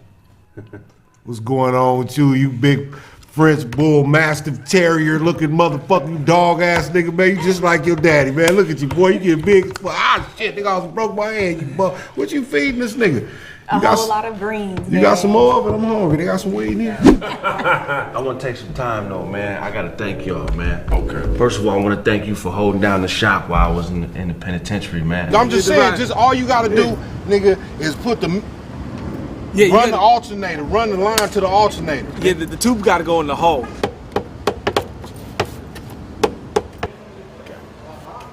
Without you, none of this would be possible. Right on. I love you, man. Much love. Brother-in-law, you've been a rock, man. You put money on my books. You kept me eating while I was locked down. You was there for my son. You've been a rock for my wife. Whatever you need, I got you, man. I'm just humbled by that, brother. I gotta say, though, man, if I had something in my glass, I would toast you. You've been doing right by my sister, and I really honor and appreciate you for that. I know things ain't been perfect, but you've been doing the best that you can. You know what I'm saying? Thank you, brother. And I appreciate you for that. Glass me up anyhow, even though mine's is empty. Toast to you. To my son, man, I apologize, Junior. I wasn't living right. And because of that, the system took me away from you.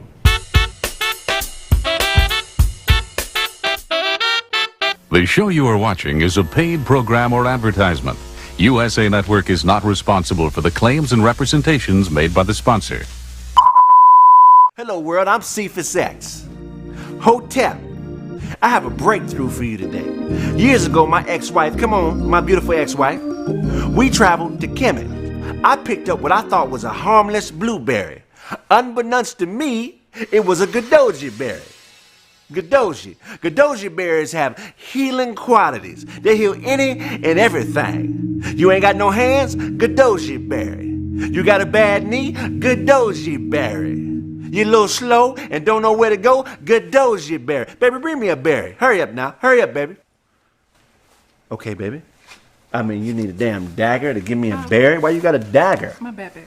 Okay, I mean, you know, Get the fuck up out the screen. Look. Yeah, this dude got the key to success, homie. You know, you're in and out. You just need to be out more times than you're in. And I'm gonna get to that, okay? I mean, you the cameraman or are you me, okay? I'm me, you the cameraman, okay? Look, we walk the path of the great migration. Dogs don't think barks, they think words. Can you please go get me the bits? Hurry up. Okay, look. I'm gonna eat this berry now. Look, there's a dog there. Look. We gonna bark at the dog. Ain't nothing gonna happen. What, ready? Let's bark. Look. See, nothing. The dog is not responding. See, no joining. The dog doesn't know. Right? But when I get on my knees, I say, come here, boy. The dog comes right to me. See, the Gadoji bear. It works here. And I swear this is not a scam. You don't mean you. Hey, go dial his number. Get them berries.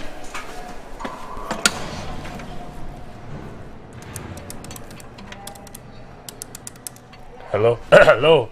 Who we getting collect calls from, baby? We getting collect... Okay, Joker. Hi, can I speak to Cephas X, please? Hold on.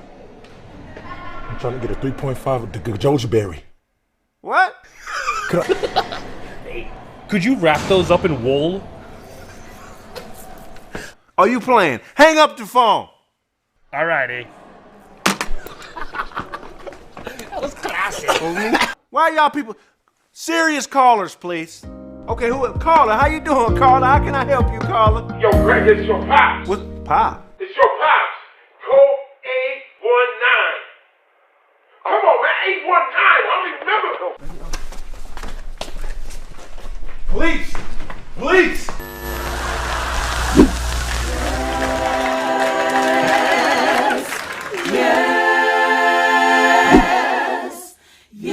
At the end of the day, I can't complain. The only enemy I have is me and my own big head.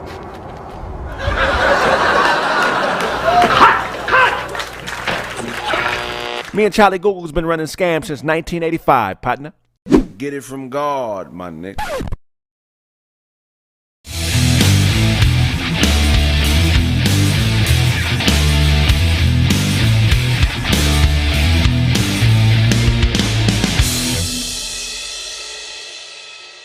All right, it's game day.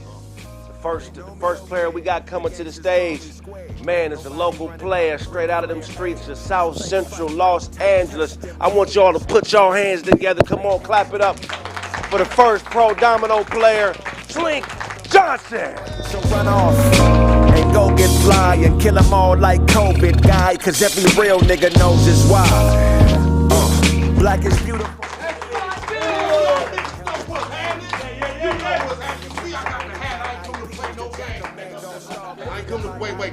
Wait, nigga. Get the mezclans, nigga. Where you at? Get these, nigga. Your mama see these? You see these? Shit. Slink, man. Appreciate you joining the league, man. What you plan on doing today to your competitor, brother? Oh, shit, man. Sending him home to his mama, and then I'll be right behind. That's what I'm talking about, man. Tell them where they can find you. Oh, man, you can find me on Cash App at $Slink Johnson. You can find me at Venmo at Slink Johnson and PayPal at bookslinkjohnson@gmail.com and all your social networks at Slink Johnson. That's what we talk about, man. Appreciate you joining, man. Go ahead and have a seat, man. We waiting on your competitor. That's right. This next competitor we got coming to the stage, man. One of my partners.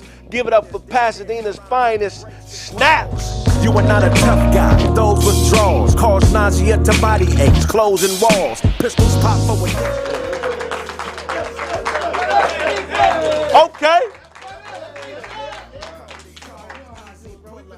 Okay, what's going on, Snaps? Talk to me, man. Come in closer, man. Right. Come in a little closer. Come on. Man, so what you plan on doing to Slink today on the table, come on, man. It's gonna be a crucifixion, bro. I know y'all seen the show. It's gonna be all bad. Like I said, the Domino God against Black Jesus. That's gonna be a bloodbath. That's right, man. That's right, man. Tell them where they can find you. Man, you know, Snaptastic Pen. You can get me on that on IG.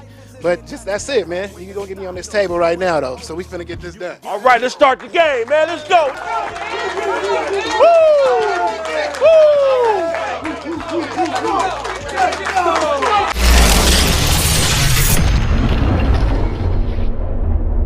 Hey, fellas, 100 a game. You play bogus, that's 50. You got to call it bogus. If you don't call it, you don't get your 50. Man, play fair. Shake on it. Let's do it, man. Let's get it, bro.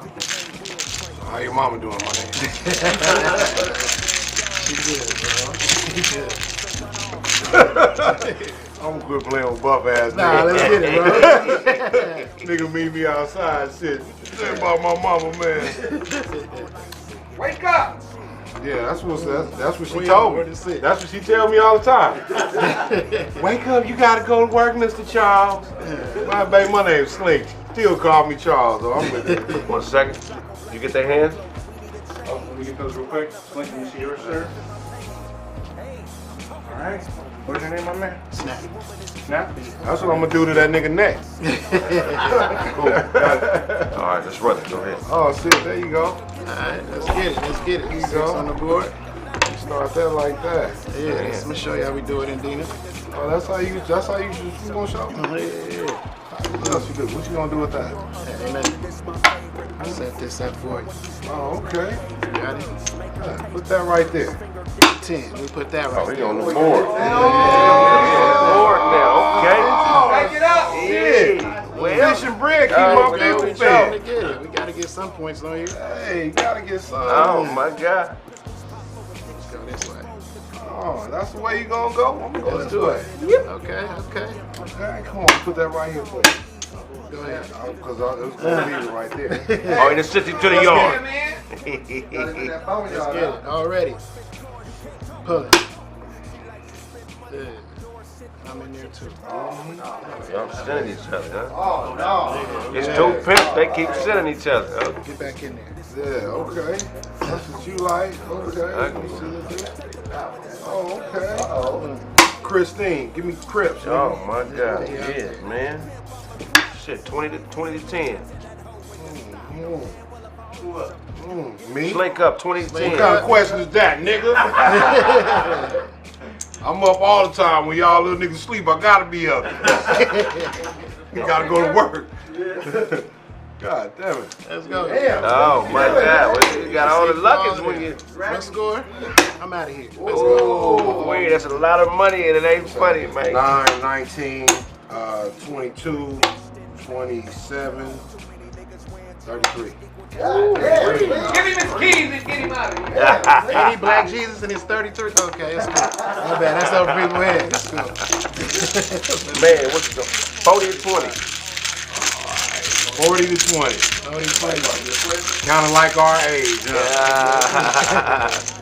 Pretty early. Let's say keep your eye on that last horse, man. You better know it. What's the score, Kraig? 40 to 20. 40 to 20. All right, you wash. You see what Yeah, stay on that saddle, man. Who won this There we week? go. Me?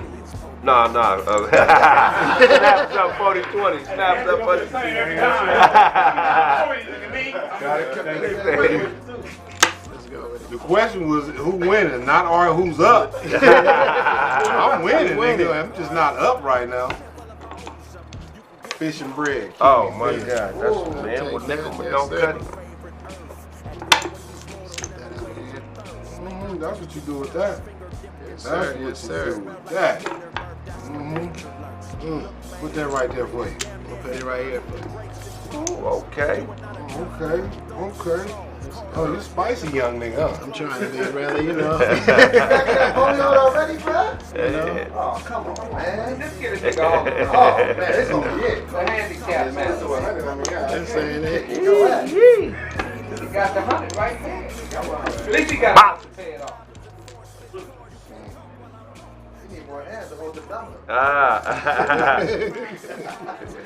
We need a spotter. Go get your mama to hold the mother domino. Tell her, come here. Linda!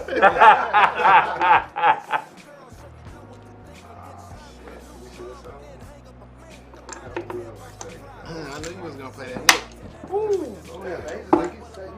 Nicky with no cutting. This might be the fastest game in Domino history. 25-45.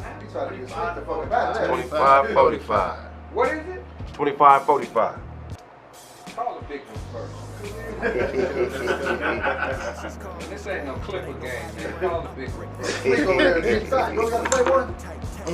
He can only play one. Let's do that. Hey man, they gotta keep their dominoes up on the table, Greg. And they got another pack in his pocket.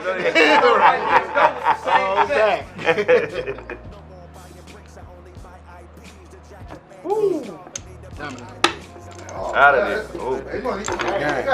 Oh, shit. What's that? 8 and 9 is 17. And 8 is 25, 31, 38, 46. That's Mayday, 53, man. 57. You gotta take that ball. All right, hold on. So round one, y'all pound on that round. That go to Bradford. All right, snap. Pimp, I'm a prophet. Since life is a bitch, I tell that hoe when to stop. You know damn well if I owe you something. Try to tell him. Any closing remarks? Let me take this 200. Pay my tithe. Anything you want to say to this camera, Slick? That nigga daddy just got out and nigga been salting me up since he got out anyway. Hey, Slick, check them dominoes again, man. I know you play better than that. Some bullshit Pasadena Dominoes, man. I know you play better than that, man. Make sure y'all watch, subscribe, and like the world famous Roast Domino League, hosted by none other than the Kraig Smith. If I owe you something, get it from God. God.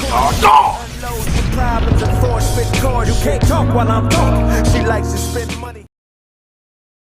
Guess what, y'all? I have a new product. It's called the 6'9" Snitch Finger. Show do not have a goddamn. Is that a lace front beard? You just put it on. Hey, man, I'm about to get, man. I wish I knew who the fuck said that shit. And point to the person you're snitching on. Bitches go home for Christmas. Man, it was this nigga. It was that nigga here. It was this nigga here. This nigga here. I wanted to go home, nigga. $25 plus shipping and handling.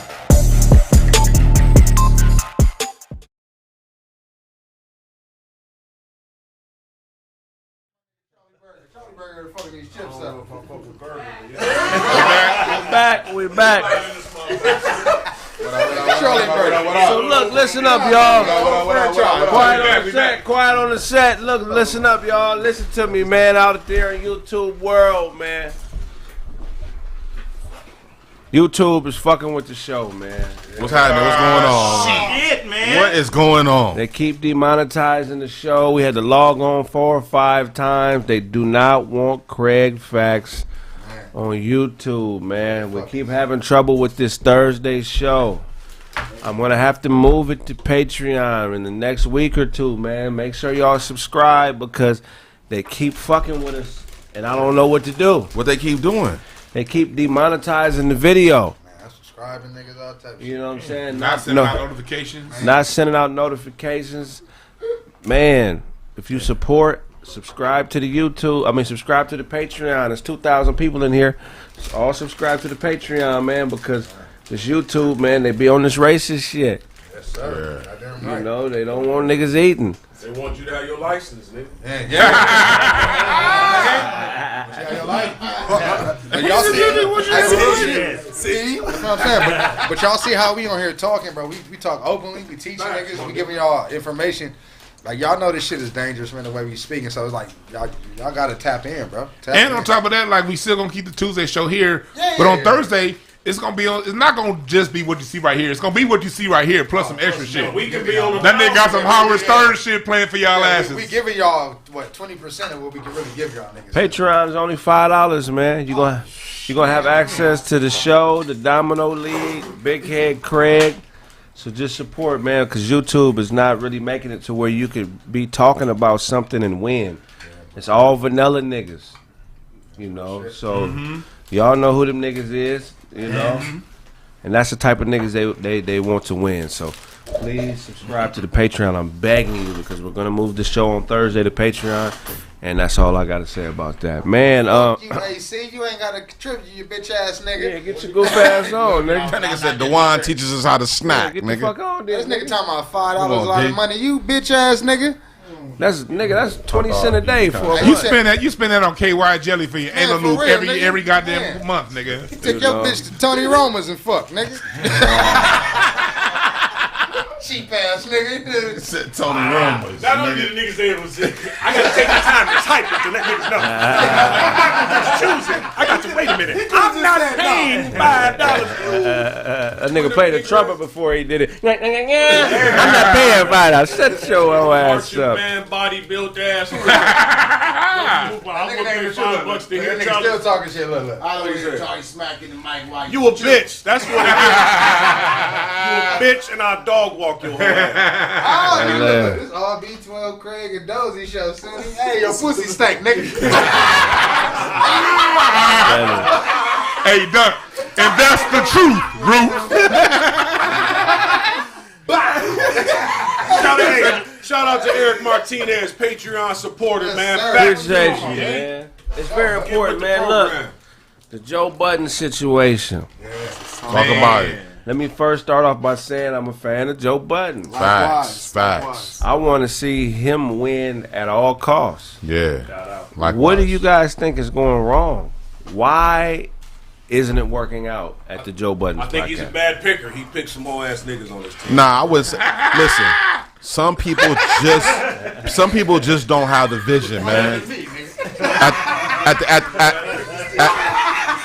I mean, it don't get no more cleaner than that. He picked some salt. These niggas is mad about what he said on somebody else's channel. Them niggas is hoes. Yeah. That's one element of it. But the overall thing is they don't see the vision. They don't see the real value in the worth of their seats that they sit in and fucking with the guy that you fucking with. And that's important, man. Seeing the big picture.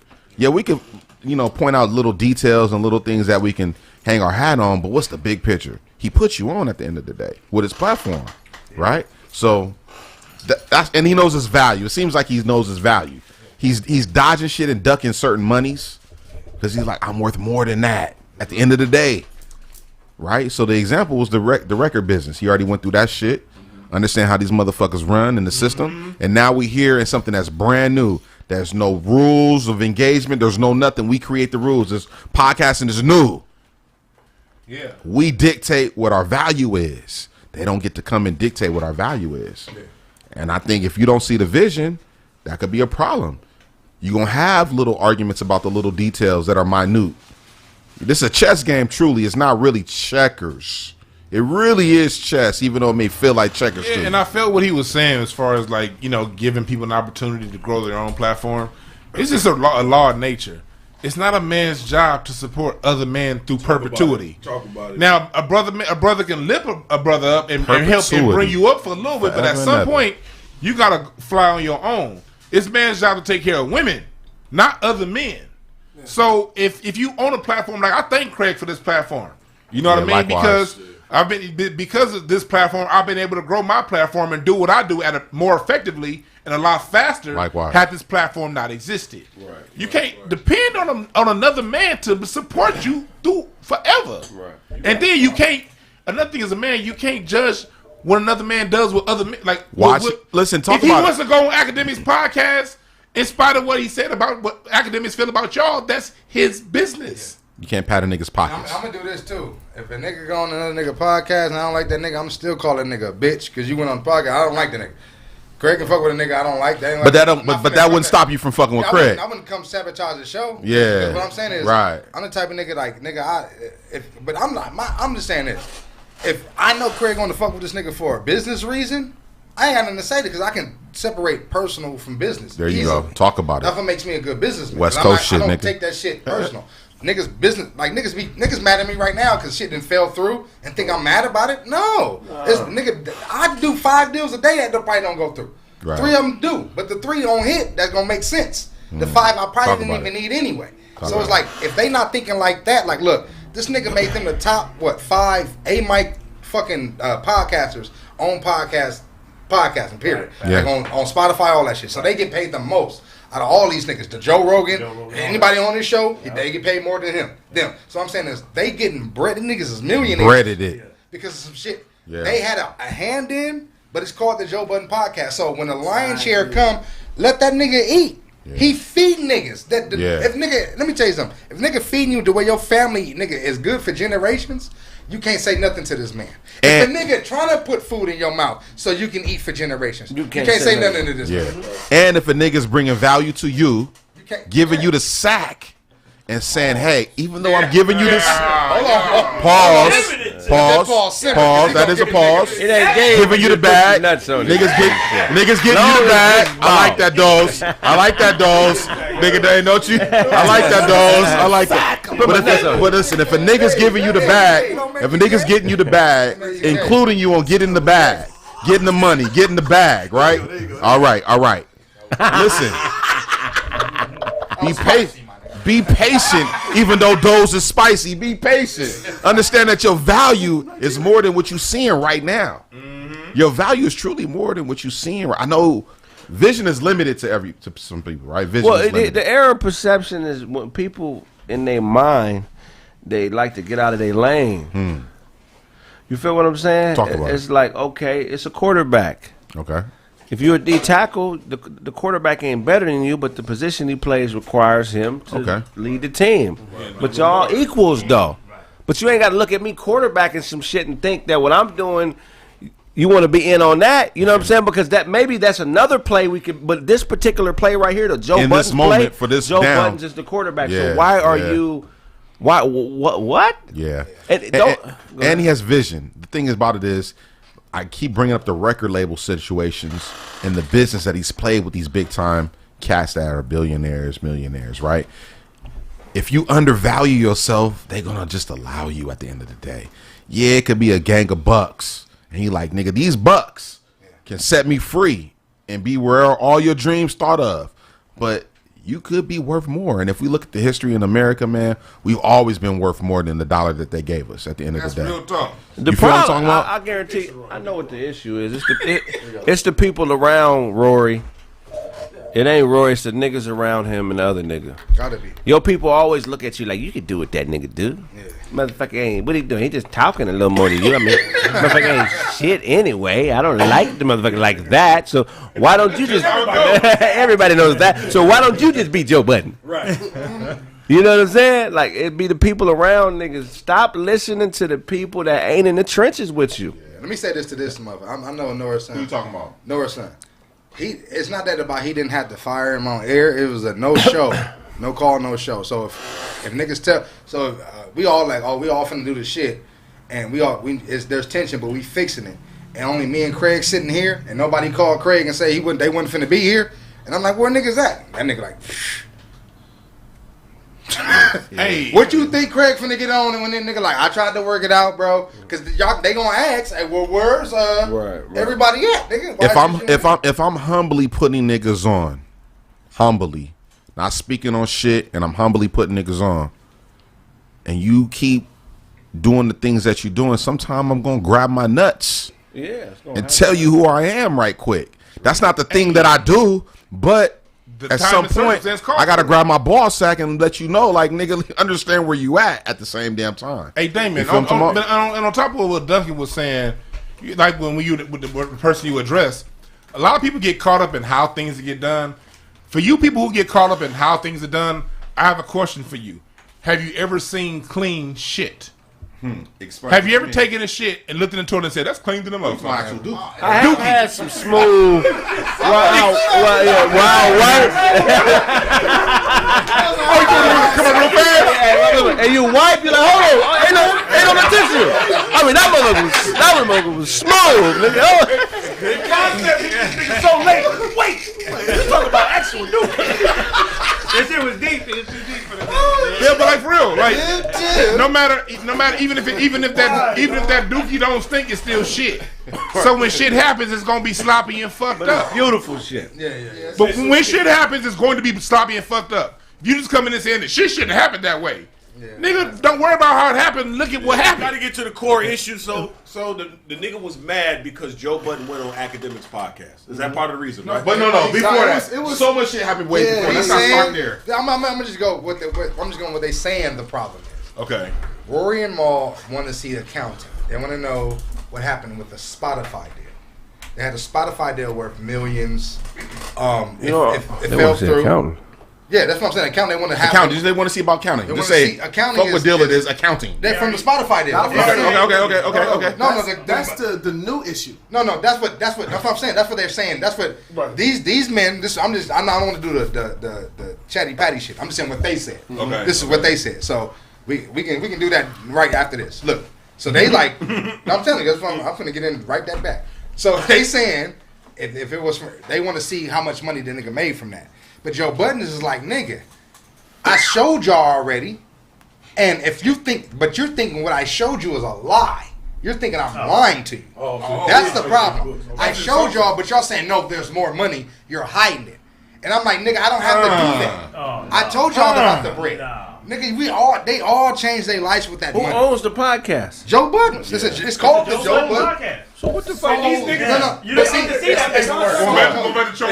It started as a partnership. It was a partnership, but it's always going to be the JB. He's always the majority holder of the podcast because it's his shit. He started without both of them niggas. Actually, that's the truth. His shit. Now that's the truth. When he brought them on, it was he a partnership. started without both niggas. But you bring niggas on as a partnership. So you're partner. Yeah, exactly. So you don't say you don't. Now, when you talk about partnership, is that divvied up in percentages? Yes. Okay. Okay. No. I'm with y'all. I'm saying if they sign, that's what I mean. There's no such thing as bad business when you sign a contract. You sign a fucking contract. Yeah. Hey, the Lock said it's already done. Especially as entertainment. The Lock's done? Well, you know, the Lock's with Puffy when Jetty Kiss and Styles throwing that nigga off the roof. Remember the free the Locks and shit and all that shit? So free the Locks is a contract that they signed. That's the part. That's the part. And as they said as grown men, it's like, listen, at the end of the day, I did sign the contract. TLC go get you know what I'm saying? And blaze the whole industry. I can give an excuse. I can give a soft excuse for people who never signed contracts before. But you niggas is vested in the industry. Say it again. And plus, these cats was already vested in the industry in other ways, and you still signed that. Yeah, that's the problem I have. Y'all knew better. I feel like if somebody put me on to the point where I made millions. Oh shit. That nigga didn't want to give you that sweat rag. Yeah. Okay. So if somebody, whatever you do, you ain't getting that sweat rag. Okay, before you bleed, nigga. You better get your ass a head over your eye. Jimmy took his shit off the table like. No, not this. Use Todd's shirt. Todd's shirt is made for cleaning up messes. Look at it. You got a bounty shirt? You got that. He want to drink that. He want to drink that.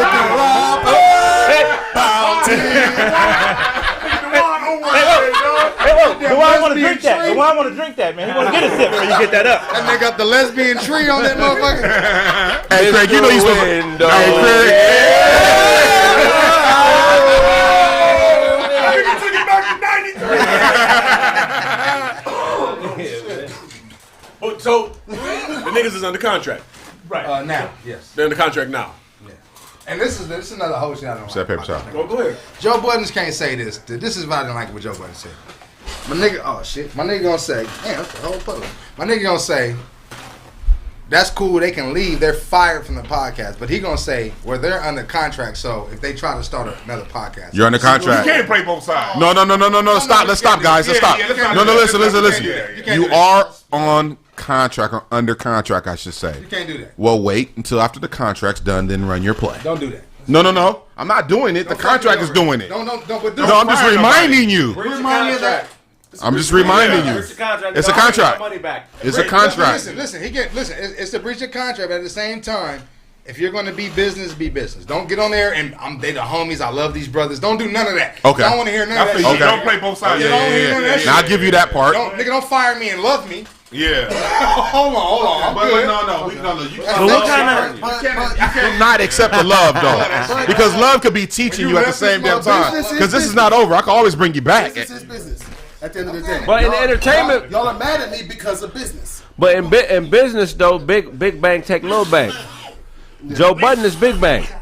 That's Joe Budden's show. It's big. He's Big Bang. Yeah. And that he started before these niggas. Right. And So he put you on. right. So niggas be for who either one of these niggas neither are. one. But I that never goes heard back of to either what one I'm before saying. that. No disrespect. He Either picked, he picked some whole ass niggas to be on. No. Right. We can't say they hoe ass niggas. Let me tell you why I say that. I can't. Let me tell you. All of your homies. All of your homies. Hold on. Let me tell you why. Let me. Why? Okay, tell me why you say that. I'm gonna tell you why you can't. Tell me why you say that though. Why I'm saying the whole ass. He picked the wrong niggas to be on his squad. If you mad at me because I'm going on somebody else's show, if you mad at a contract you signed, if you mad that I showed you the fucking contract, you saw the shit, now you don't believe me, you a whole ass nigga. I agree, with me? but let me say this one thing though. That's a chain of bitch. All of your homies that you grew up with, even the niggas that are like all the way thorough with you, don't got the same vision as you got. True. So That's why them niggas let me own my shit. So sometimes in life, I don't want to say that, but it's kind of like discipline and or show you.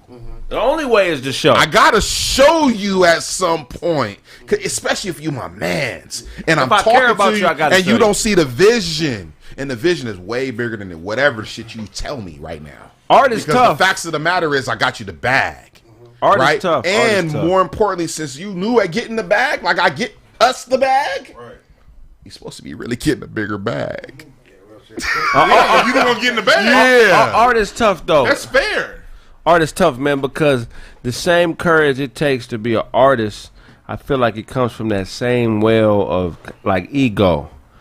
You know what I'm saying? Where you want to stand up and put your chest out a little bit. Yeah. It take that same type of zeal. You know what I'm saying? So for people who haven't been doing the art long enough and they don't know how to separate the two, a lot of times they standing up poking their chest out at their friends when really they should be looking internally as an artist and thinking, what can I bring to the table to make myself bigger or on the level of this nigga? Because right now I just am what I brought to the table in the beginning. So you saying like add to? You got to evolve. You have to evolve. You know, if you're not in it for the art, you start focusing on the bullshit. Like, right, you know. So at that, I think where they are, Joe Budden has reinvented itself in front of our eyes like real 5, 6, 7 different times. For real. As a fan, as a real fucking fan, yes, nigga's not the same nigga I was listening to on playing. And as a person, I hated that Pump It Up song. I got all his posters on the wall. Anytime I hear Joe Budden's name and rap, I run the other way. But he reinvented himself. Somebody, I fucked with this Joe Budden. I fuck with Joe Budden though. I did, but I do now. So you reaping the benefits of a nigga that reinvented himself. You should be happy with that. If you want more, there are things that you got to do for yourself outside of that. That's all. Entertainment is not regular everyday shit where you get a good job and that's all you do. That ain't what it works. Entertainment is a motherfucking hustle. You get a bag from something else, you take that bag, you invest and you keep doing different shit. This ain't the 9 to 5 mentality where you think you just supposed to ride a motherfucker's wave until the wheels fall. That ain't how it works. When we all hit a lick off this or whatever, niggas got to diversify. And that's all I was gonna say is that if somebody put me in a position to make $1 million, whether it's you or whatever, I don't need you to help me do anything else. It's now on me. You know what I'm saying? Once we get to the million part, or I'm getting ready to be a millionaire, I can't complain about nothing else. That's crazy. Listen, you can always have a grievance. That's cool, and we need to talk as men. Especially as black men, real talk. So off camera. You can always off camera. You can always have a grievance. I'm not gonna have a real but you gotta. With anybody who set me up for $1 million. You know what I mean? After that, it's on me to how do I diversify and make the next million. I can't make 100 million with him, but I can probably make 50 million. But before you diversify, you need to understand where you came from and how you even got to where you are, and understand the picture of where the fuck you at. Right, moving forward and evolving is good, but do you know how you got to where you're at and where you're at and the levels that you at? That's perspective, though. You know what I'm saying? That's something a nigga like personally gotta understand. I'm talking about as far as like business, dealing with business, like dealing with like men.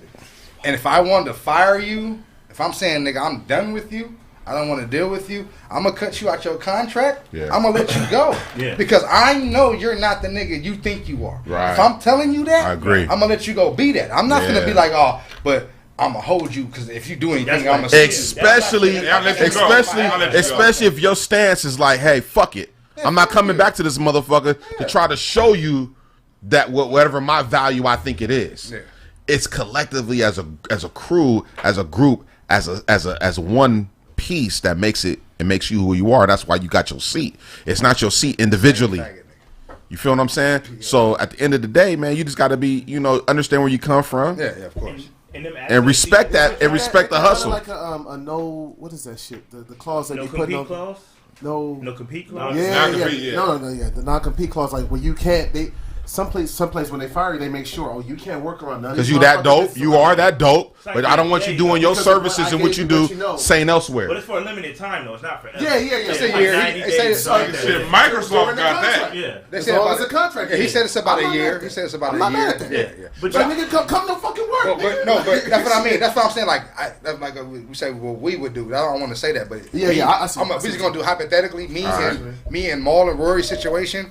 If niggas getting me millions and feeding my family for generations, nigga, if a nigga give me right now, nigga, 20,000, nigga, I'm pretty sure I can make 200,000, nigga, by next month. Yeah. So it's like you can't sit here and say, oh, well, I'm owed this because if I say we building something and I know this nigga names on the shit, I'm not even gonna ask, hey, why I ain't getting more money than Kraig? Yeah. Let me see your contract. Why Kraig Facts ain't paying nigga Duncan Penderhughes more than Kraig Facts? Right. Exactly. He's never gonna do that, and he shouldn't. I wouldn't even look at him as a man. Is that Penderhughes with a P, nigga?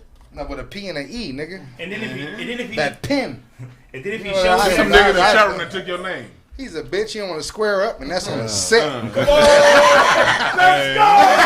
how should they resolve it?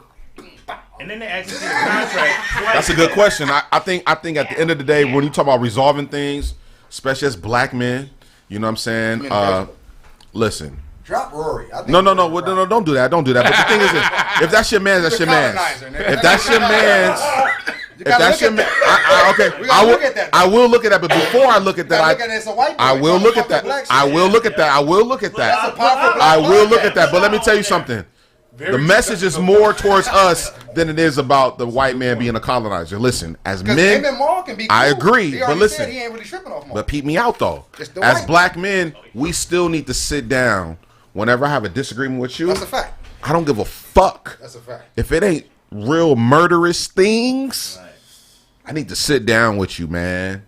I need to express myself to you, and hopefully in this sit down, I need you express yourself to me. It can't be with my girl around. It can't be with the homies around. They got to be, listen, specifically, I need you, let's link up. What do you do when they don't want to sit down with you, though? Okay, now the game evolves and it starts to change. Now, if I need to talk to you, I'm going to now vocalize, hey, before our shit go bad, listen, I have a homeboy that did some shit to your boy, right? And I sat down and I told the nigga, I said, listen, man, before this thing jeopardizes our actual friendship of 15 years, I just want to tell you how I'm feeling because I feel like you're playing me low key, right? So now I need to be more vocal and straight up about what I'm on. If you my partner and what you doing is jeopardizing our shit, or what I'm doing is, and we at the point where you about to walk away and fuck it. Right. All right. I just need to say before it's over with, like, listen, this shit is making me feel like I'm about to be on this type of shit. And that's what I mean about that. And you see how he came with two different cats, right? The niggas is working. What's the nigga's name? The two new niggas he got, two black cats. Oh, you talking about the Ice and the niggas is working. They're working. They're fitting right in to what they. Actually, it's not bad since the niggas have been there. That's what I'm saying. So it's like, hey, and on top of what you both were saying, what you were just saying, Damon, is the importance of communication is this: when things happen between people, all we have is our perception of what went on. Yeah. We don't really know because we're not there. And one thing about our ego, our ego is always going to play the worst side of it. Yeah. Whatever scenarios exist, good or positive, if we really don't know what happened, the positive is just likely as the negative. But our minds are going to go on the negative and go on the worst of the worst. But we can't. So the longer you go, let me finish. But the longer you go without diplomacy, without talking, the shit get worse and worse in your own mind. There you go. So that's why, like, the United States, as many bombs as this wretched country drops on people, they spend the majority of their time in diplomatic relationships with other countries. Opposed to in-house shit. No matter how strong you are, you got to keep that diplomacy open. I agree. I think if I got to really go back to the people that he picked, I think he selected people that didn't understand exactly what it was. That Even though they was his partners, he just didn't know that. He didn't know. Yeah. Like, for me, when I go into business, I'd rather be in business either with a street nigga or an ex-street nigga. You know what I'm saying? Or somebody that really understands business, or somebody who has been in the business for an extended period of time, and their wisdom and knowledge kind of helps them be flexible. Right. Because the only reason they're inflexible is because they don't know. Right. There you go. You know what I'm saying? So it's just certain people. But I want to say this to all y'all out there, even us here, sitting here, at some point, I don't give a fuck when the disagreement or whatever, we got to be able to sit at the round table as kings and figure that shit the fuck out. Whether I tell you what's up and you tell me what's up and we disagree to disagree, that's fine too. That's the worst of the worst, right? But sometimes we don't allow ourselves to just do that. And that's missing, man. So when we talk about conscious rap earlier in the day, that's what that shit taught me. Taught to my people. When I look at you, I see myself at the end of the day. But You're talking about specifically. When I see a black man, all you niggas that look different, I look in your eyes and I see me, nigga. Yeah. Even this light skinned nigga? Even this light skinned nigga, man. With the Samoan shirt on, nigga. You know what I'm saying? Hold on, let me go explain. As a dark skinned nigga, I'm gonna let y'all know my nigga Kraig invited to the barbecue. Like that nigga Straight Matt up. Barnes like with his light skin. And that's how we need to look at each other, man. That's how we need to look at each other, at least for a conversation, for sure. Oh, y'all get me good. Craig look like the PBS logo. Same color and everything. That nigga crazy.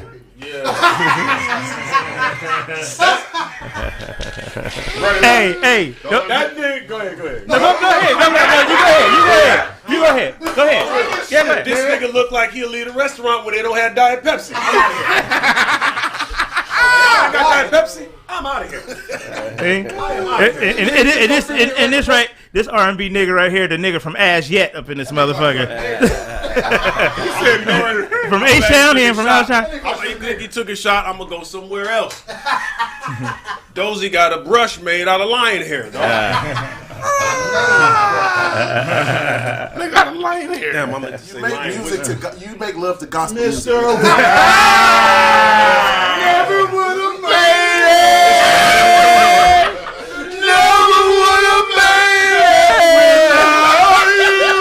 it. Bitch, how's this dick? Never would have made it. Ain't no Shirley Caesar specifically. That nigga be, You name it. that nigga be listening to James Cleveland. That's fucked up. Oh shit. Yeah, man, I hope my nigga Maul get back on the show, because I think Maul brings a lot to the Joe Budden podcast, just being the type of nigga he is. And I don't think he really got an issue with Joe that they can't really talk out because they've known each other a long time. But Rory, being a white cat, I think he's putting a lot of... I just feel this. You feel it? I feel it. Okay. But even though he may be putting a lot of shit on it, right? It's really not about the white or black shit. It is. Wait, let me tell you. Let me. Okay, so for 1 second, let me just look at a different perspective with y'all niggas, right? If you my guy, I got friends that are like true to me that's not black. Right. I do have those that exist. Ty was raised by a Civil War vet.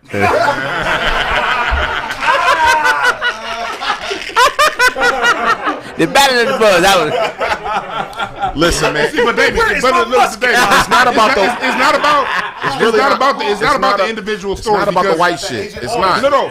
They're all Because let me tell you the thing. But David, let me tell you why it is. A Civil War vet. A Civil War vet. That shit wasn't Let me tell you the thing, though.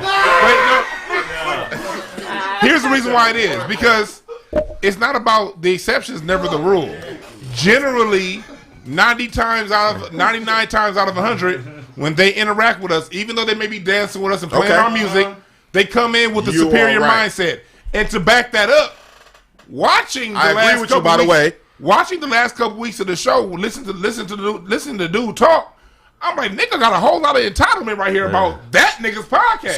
So I guess what I'm saying is that was the energy he was giving. So this is what I'm saying, Dewan.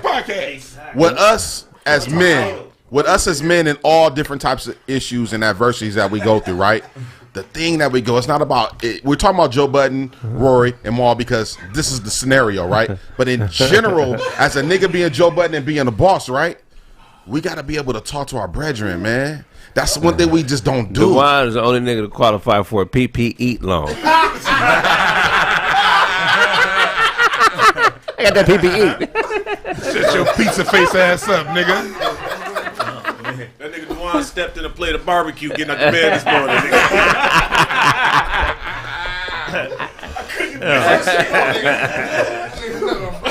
I couldn't get that shit off, my nigga. This is what Charlie Batch is doing now, right there. This nigga look like he can't go to bed unless he drink a blueberry smoothie.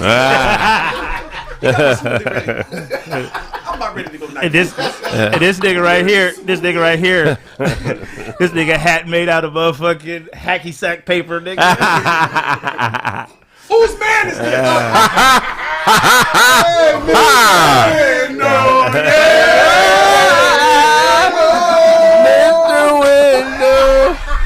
Listen, man, you bomb once, you bomb twice, man. Keep bombing. Give me a bomb. I love that nigga energy, dog. I fuck with it.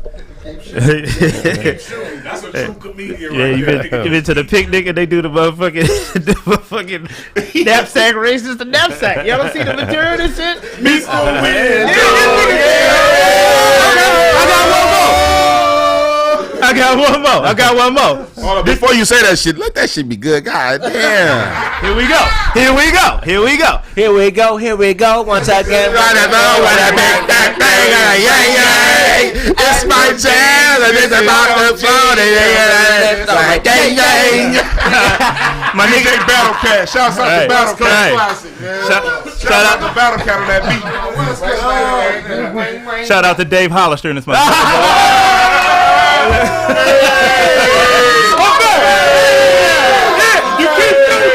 You keep shooting.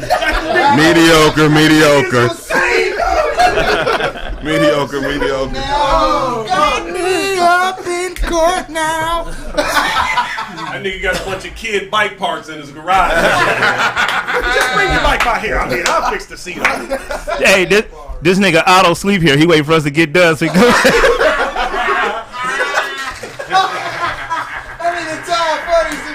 I said sometimes. Nigga stupid. I ain't know you hit a gang of bunch. Nigga get on base though. Nigga said Uncle Todd is off the glass. A gang of bunch. Nigga. You get on base though. You get on base. Hey, I'm out there, motherfucker. Hey, Charlie work out to, you got to pray just to make it today. I said we pray. You got to pray just to make it today. Go, hammer. Hey man, Evander Holyfield was in that video when he had the hole in his heart. Yeah, Holyfield was in the video doing the pray dance. When he had a hole in his heart. He had the hole in his heart. Yeah, flat top Evander. Flat top Evander. No, but to bring it back, real talk, I hope they work it out because the show had a good chemistry. I watched it for 5 years. It was pretty dope. You know what I'm saying? And however, whatever. I just think, you know, the vibes is cool, the energy, what they talk about. And it just reminds me of ourselves, really, how niggas just be talking how we talk off air. Yeah, man, you know what I'm saying? Like brothers, man. And that shit is really the authentic shit that make it dope. So we don't need worry, nigga. Exactly. I didn't like the way he was talking to Joe about Joe's podcast. Yeah, that's what's crazy. Like that's what was like, nigga, the gall, the energy. And he already got $1 million. Yeah, on the podcast. After he made you over $1 million. Exactly. And it was an energy. We all can read energy. Remember, like I always say, words are 8% of communication. The energy is 50% of it. And the energy means more than the words. Hold on real quick. Hey, Brown, can you get this nigga Todd some clothes, man? Give him a shirt. I just know. Give him something to put on, man. Nigga hear some Stater Brothers lost and found shit, nigga. Stater Brothers. Nigga, I left a shirt here. I don't know which one it is. One of those I'm aware. That nigga got on a women's prison care pocket. Bitch, you know your date's coming, right? You gonna get out. This nigga Kraig's shirt is made out of Snooty Fox wallpaper. That's low key funny. On Western. Every time this nigga talk, Western, yeah. Every time this nigga talk, I can tell he got a Savage title on his car, nigga. That nigga all my shit was. Nigga Savage title. They can't get no insurance on that. Don't hate on the Savage title. This Savage title ass nigga right here. Hey, man, your luxury Savage title for me, man. Matt Cab, if you say that bullshit David Banner joke again, you whack ass nigga, that shit ain't funny. I heard that shit 12 times, nigga. Hey, CT, get on your goddamn job. Pop it. Hey, yeah, CT, if they say the same, What the nigga say, man? CT, if you don't get your Kiki, if you love me, look at that. A bold ass joke. What he say? Oh, David Banner. He said that shit. Don't look like that. yeah, when they keep repeating the joke, just That shit trash. Charlie is the newest member of G Unit. Like, they put me on at 16. At 16 when I got on. Fuck this old Doberman picture face ass nigga. If you throw a stick, that nigga go get it and bring it back to you, nigga. that nigga Todd's shirt came with a Teletubby back in '98. Oh, what is that on this shit? It's a kid on this nigga's shirt. It's a kid breaking leaves on his shirt. It's a nigga digging a grave. That nigga been in Dorothy Dandridge's closet. That nigga got that shirt for Best Babysitter Award. Watch the hell out of them. That nigga bought that shirt at Woolworths. Hey, this nigga got an orange and blue plaid shorts. That's what y'all don't see. Cause that nigga got that. Hey, that nigga got that 1993 gangster shit. That nigga got plastic by the ends of his shit, nigga. Yeah. This nigga literally has on lottos, nigga. If that nigga shorts look like your grandmama's couch in her basement. This nigga look like a dining table cloth, if nigga. that nigga clothes could dance, they would go. And that nigga got on the deadlift shrimps. Hey, that nigga play for Seattle. Oh, y'all giving that love? Play for Seattle, all right. This nigga keep potatoes in his hat.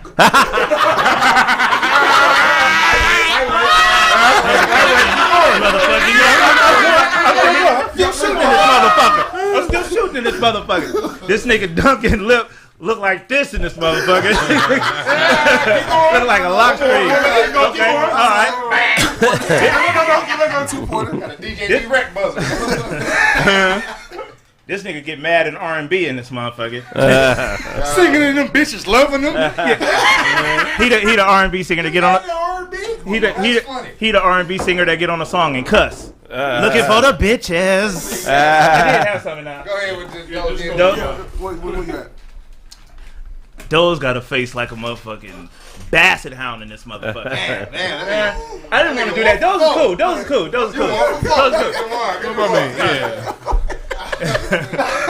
This nigga looked like he used to be the Intercontinental Champion back in '85. That was good. That was good bowling pin teeth. That nigga bowling pin teeth right there. You said that nigga. Wait. Nigga said his form is ugly, nigga. Come on.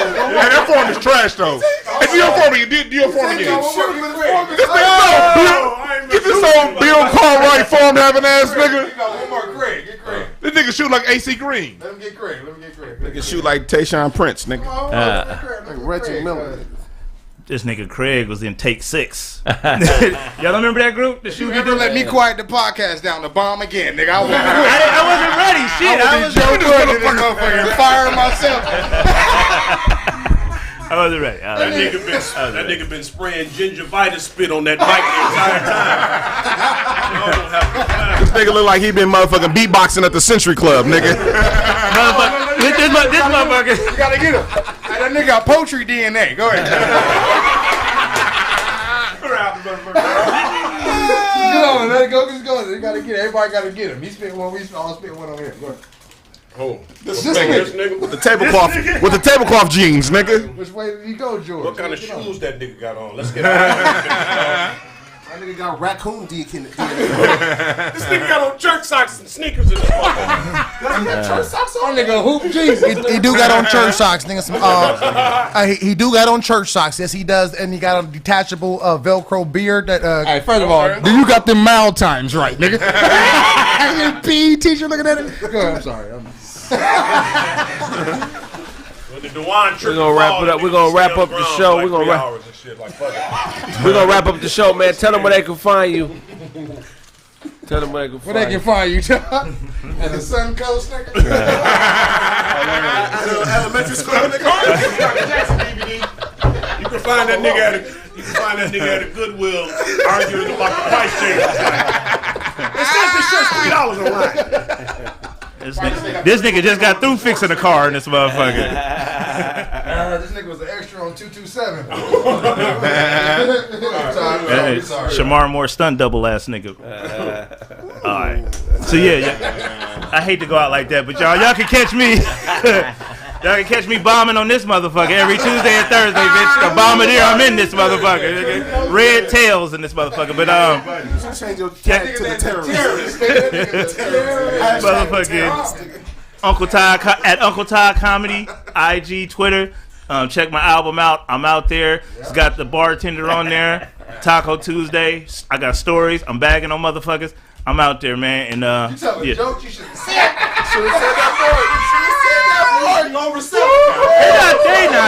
They not buying the album anyway. I was asking niggas to check it out. Check out a couple songs. You know what I'm saying?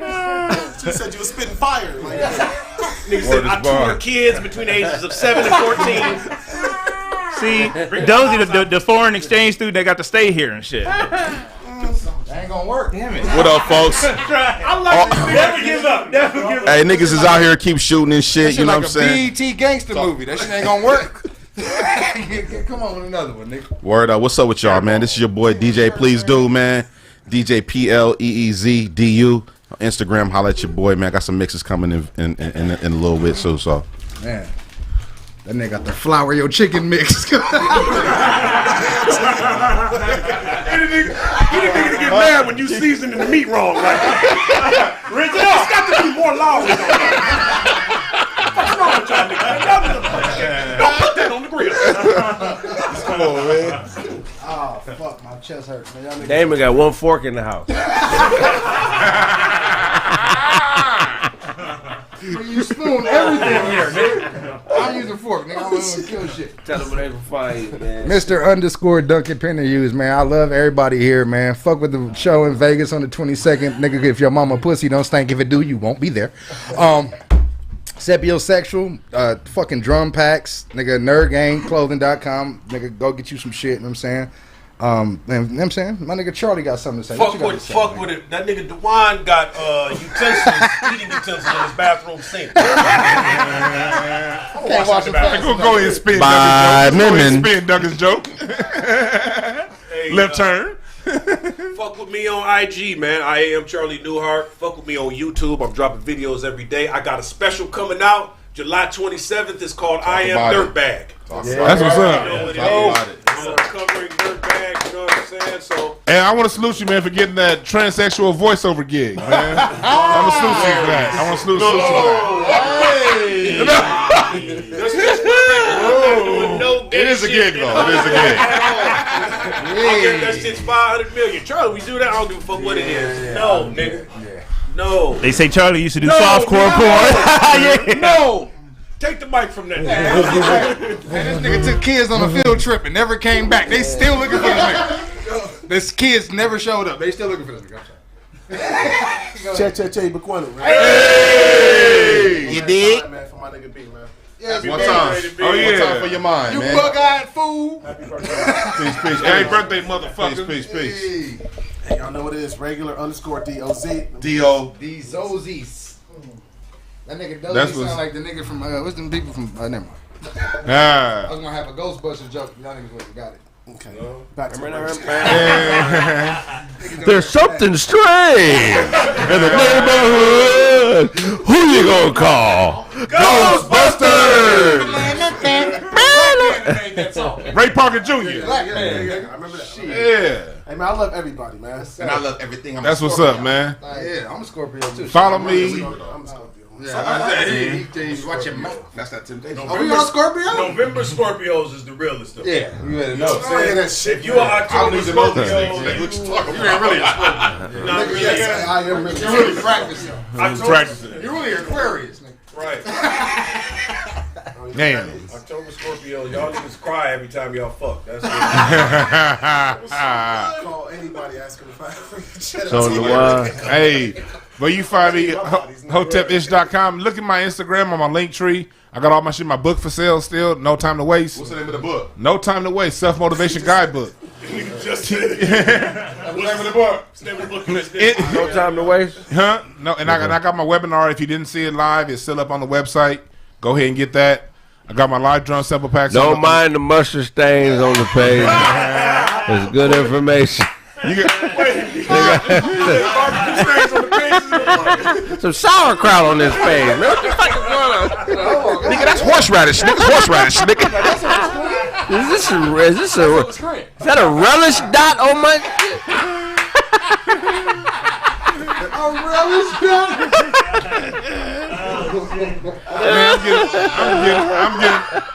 I'm getting Dijon, nigga. All Dijon, nigga. This is a book of ingredients. Ingredient stains. I'm getting clowned by. That's fucked up. You know what's fucked up, Charlie? I'm getting clowned by a nigga in a blouse. That's fucked up, man. Yeah, man. So tell me, shouts out to you, Todd, man. Please do not throw away that shirt. Keep it. That's the last shirt sold at Kenny's Shoes. So that's a classic, nigga. Do not throw that shirt away. Wow, they had to slide in that motherfucker. Yeah, they had to slide in that motherfucker. But yeah, like, you got that shit from Mervyn's. Yeah, but go down. That used to be the top of a dress, nigga.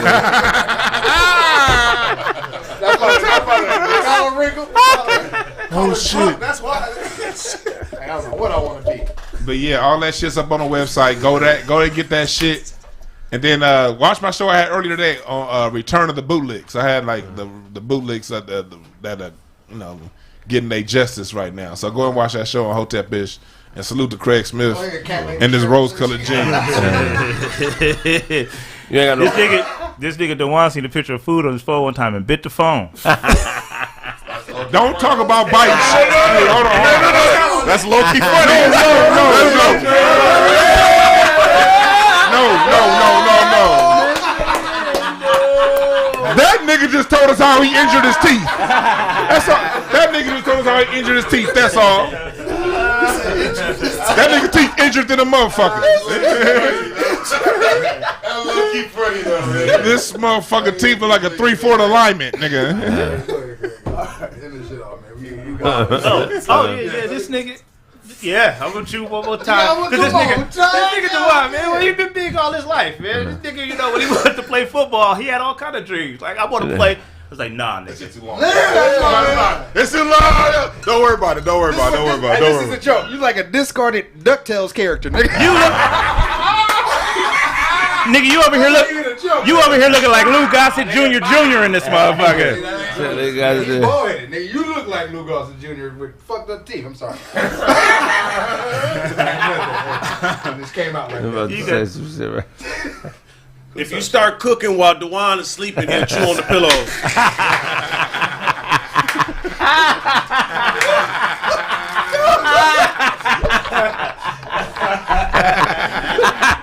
That's a fat joke. Hey, charitable nigga, that's a fat joke right there. That's a fat joke. Pound for pound. That's a good fat joke, This nigga. is one of the greatest podcasts out. So if there's some shit going on in any other podcast, just tune in here. You know what I'm saying? We got the tour coming up. We got real shit popping out. And what I really honor about being here is everybody here empowers everybody else to succeed. You get a nudge like, dog, when you gonna write that book? When you gonna put out that album? Charlie, when you gonna do your special? This nigga been calling me about me doing my special for like 6 months. Nigga, you need to do the special. You should, man, because you've been spending too much time as Tyler Perry's personal masseuse, nigga. No, sir. You've been spending too much time. I don't even want to touch that. I'm gonna let you stay on that, but I just appreciate everybody's support.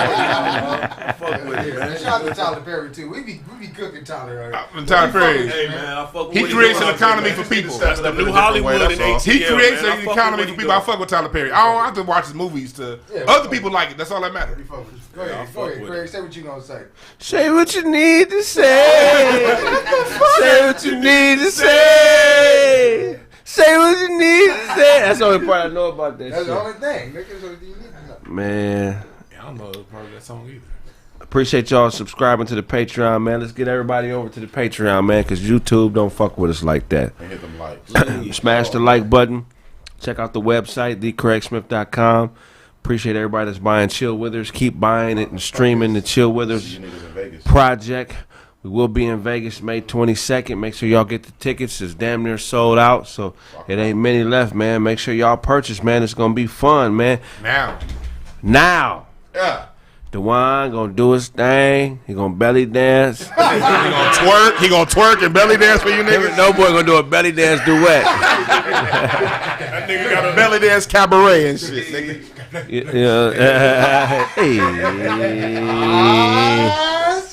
When you get the joke, David Arnold. When you get in the passenger seat of DeJuan's car, you got to push off the Krispy Kreme receipts onto the floor. Y'all niggas move out the way. Man, appreciate the support, man. If I owe you something, you can get it from God. Hey! God. Nigga said Dozy got constant nightmares of lions chasing him.